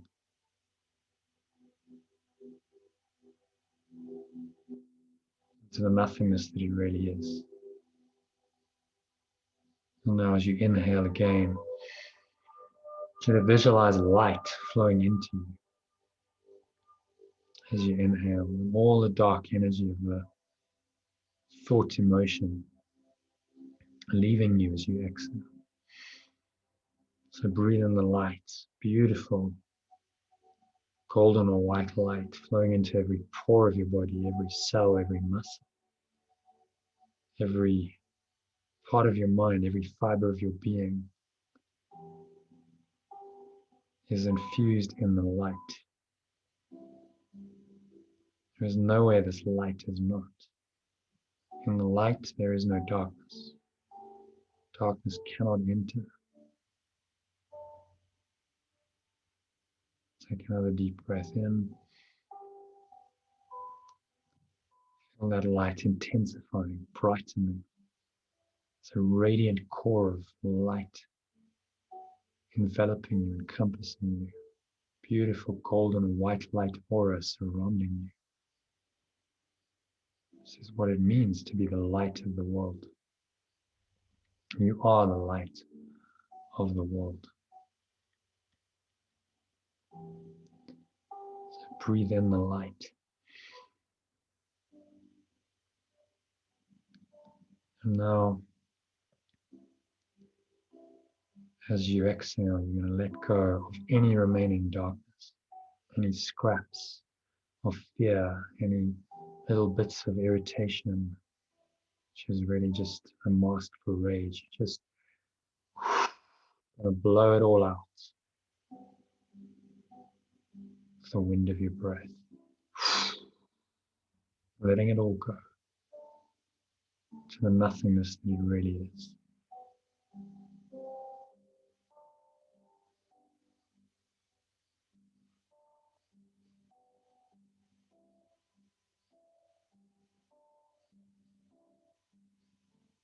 Energy is leaving you. Darkness is gone.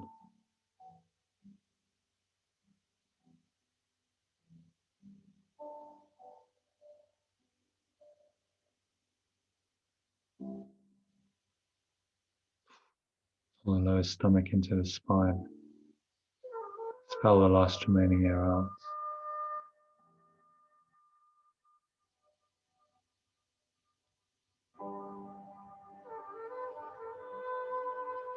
And just rest here for a few moments in the light. Enjoy the sense of peace and freedom beyond the toxic thoughts of the ego. May have enslaved you for a long time. So feel the relief, the peace, the freedom. Breathe that in again. Just breathing the light in to every pore of your body, every cell, every muscle, every part of your mind, every fiber of your being is in the light. And in this light, appreciate the perfection in this apparently imperfect situation.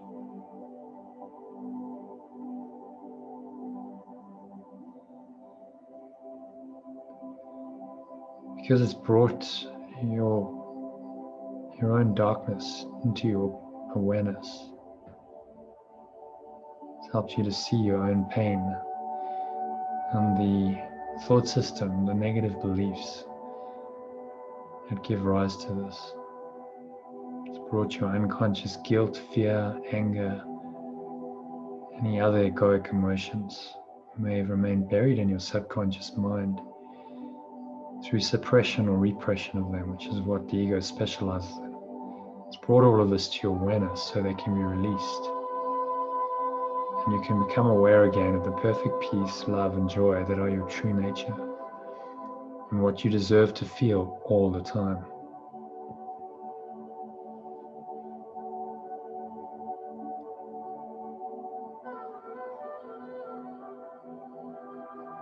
So don't worry if you struggle with feeling deservable, because it goes against your ego's identity of being worthless and undeserving. Just do the step, just let it go. Exhale. Imagine that you're extending the perfection of this situation, the gratitude and the love that you feel.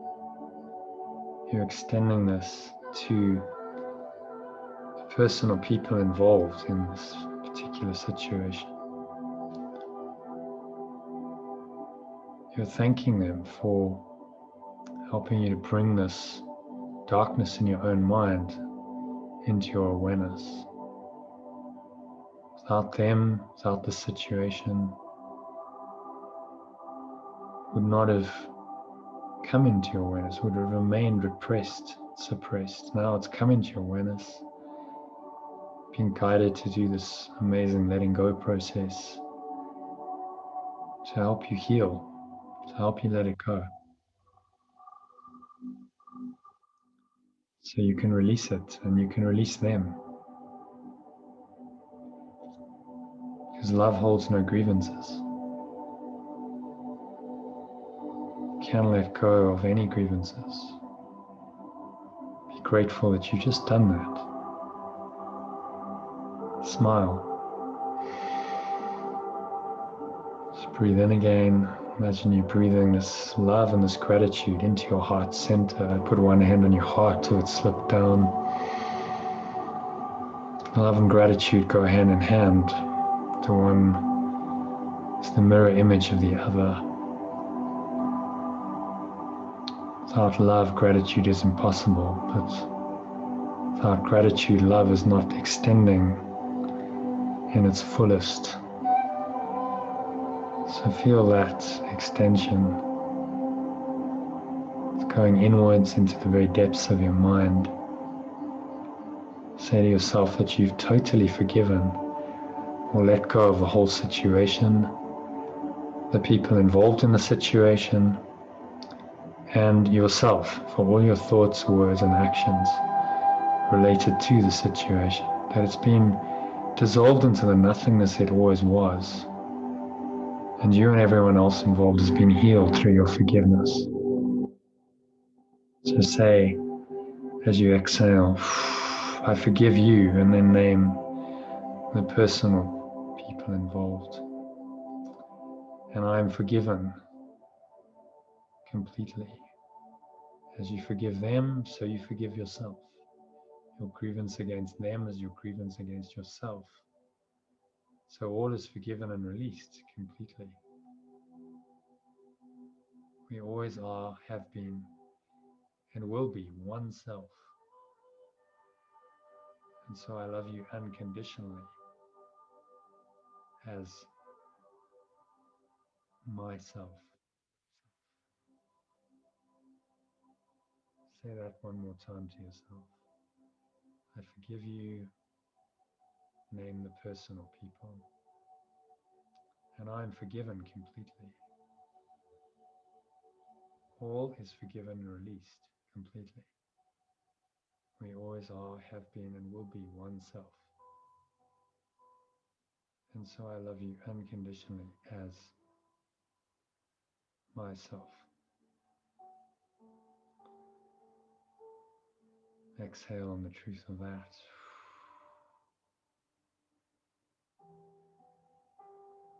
And just sink into the deep peace, the freedom, the light that come when you truly forgive, when you truly let go of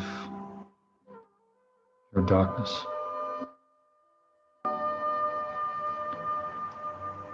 Give yourself over fully to this experience of light.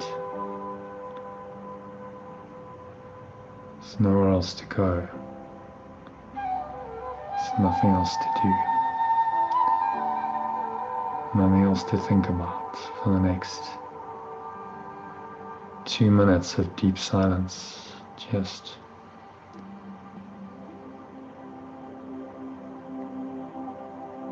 breathe, relax, step back, watch your breath. And imagine you breathing light in and out.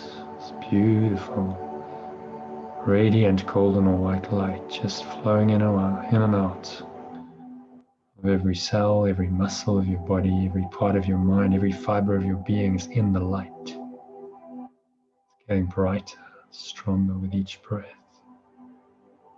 And you come to a point where you realize that you are the light, and the light is you,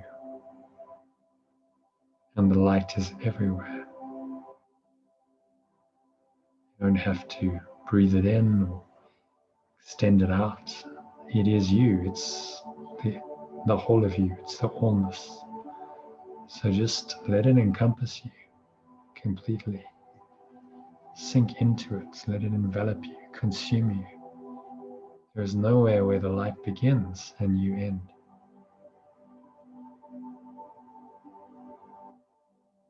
Just step back. Let the breath just happen for you. Breathing,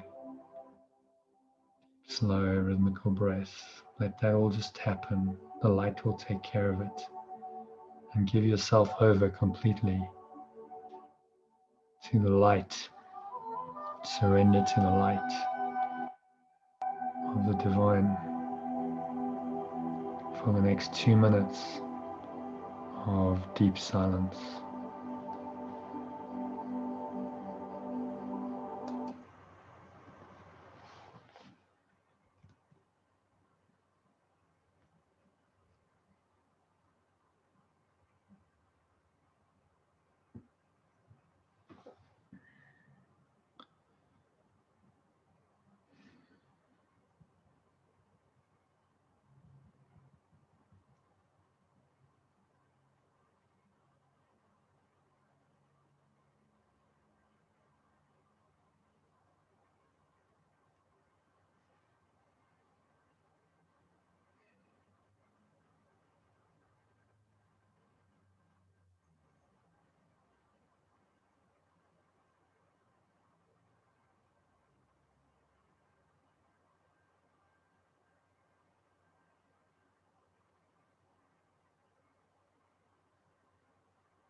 So just very gently going back into an awareness of your body, of the breath. On the count of 3, you're going to open your eyes. So 1, just breathing in. Notice how the stomach rises, the chest rises, subtle flow of air in through the nostrils. Pause at the top of the inhale, smile. And notice that you're still in the light. Light hasn't gone anywhere. It's still there in your mind. It goes with you wherever you go. Light goes with you wherever you go. So just anchor it in. Resolve to carry it with you for the rest of the evening on into your sleep. And tomorrow and the rest of the weekend. So it is said, so it is done. Exhale out. Sigh it all out. Keep the mouth closed. Air flows out of your nostrils. Chest and the stomach suck back in. Energy subsides back down the front channel of your body. Going to rest in the lower stomach.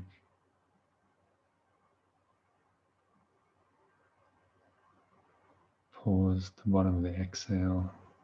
Notice the light is still there. Smile. And 2, just notice the weight of your body pressing down into the chair, feet touching the ground. Notice what else you're feeling and touching with your body. Maybe there's a subtle taste in your mouth as you breathe in again. Notice any smell in your nose. Notice what you're hearing in the surrounding environment, but don't name anything or label it or judge it, interpret it in any way. Just allow it to be.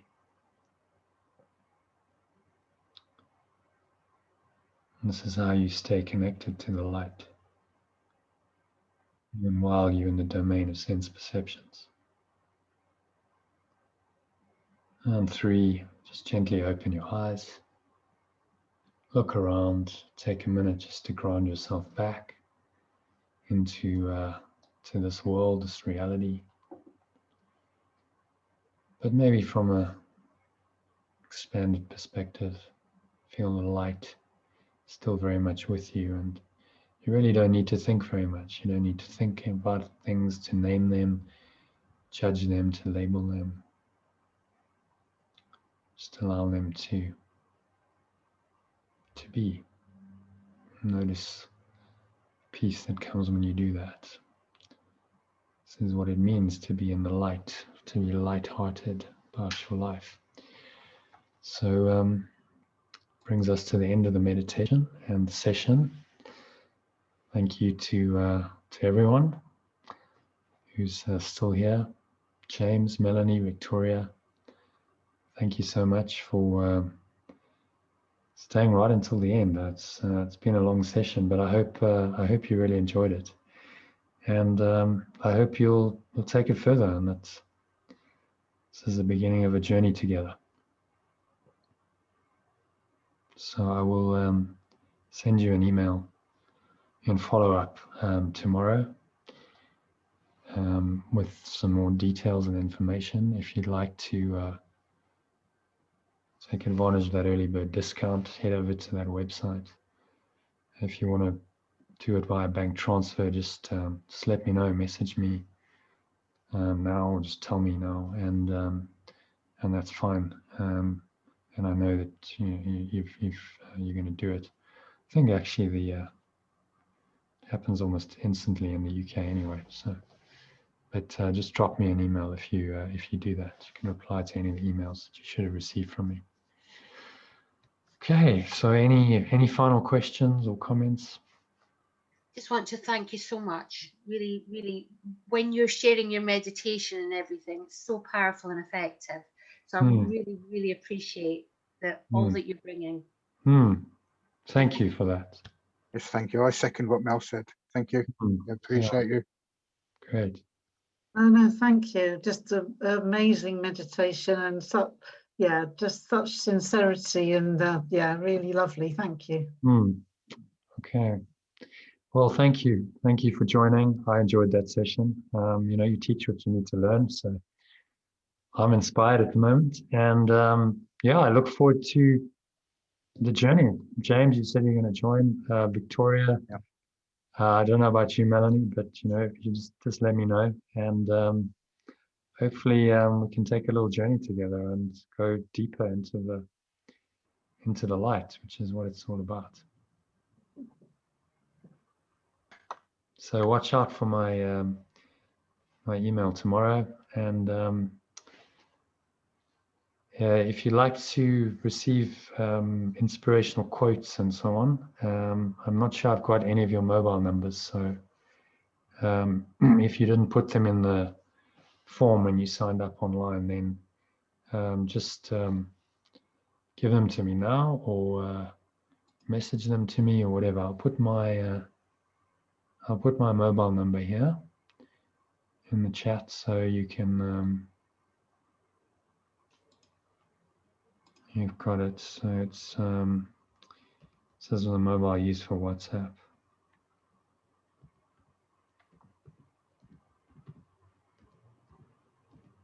If you'd like to get on my list, just send me a WhatsApp message or an email message, and I'll add you. I send out one every morning, so it's a little bit of an inspirational start to the day. And I'll keep in touch with you via that and email. Thank you so much. Okay. Thank you. Thank All you. right. That's great. Thank Thank you you, again. Jonathan. Thank you. Night, night. All right. Good night, everybody. Good night. God bless. Okay. Thank you. God bless you too. Namaste. Bye now. Bye. Bye now.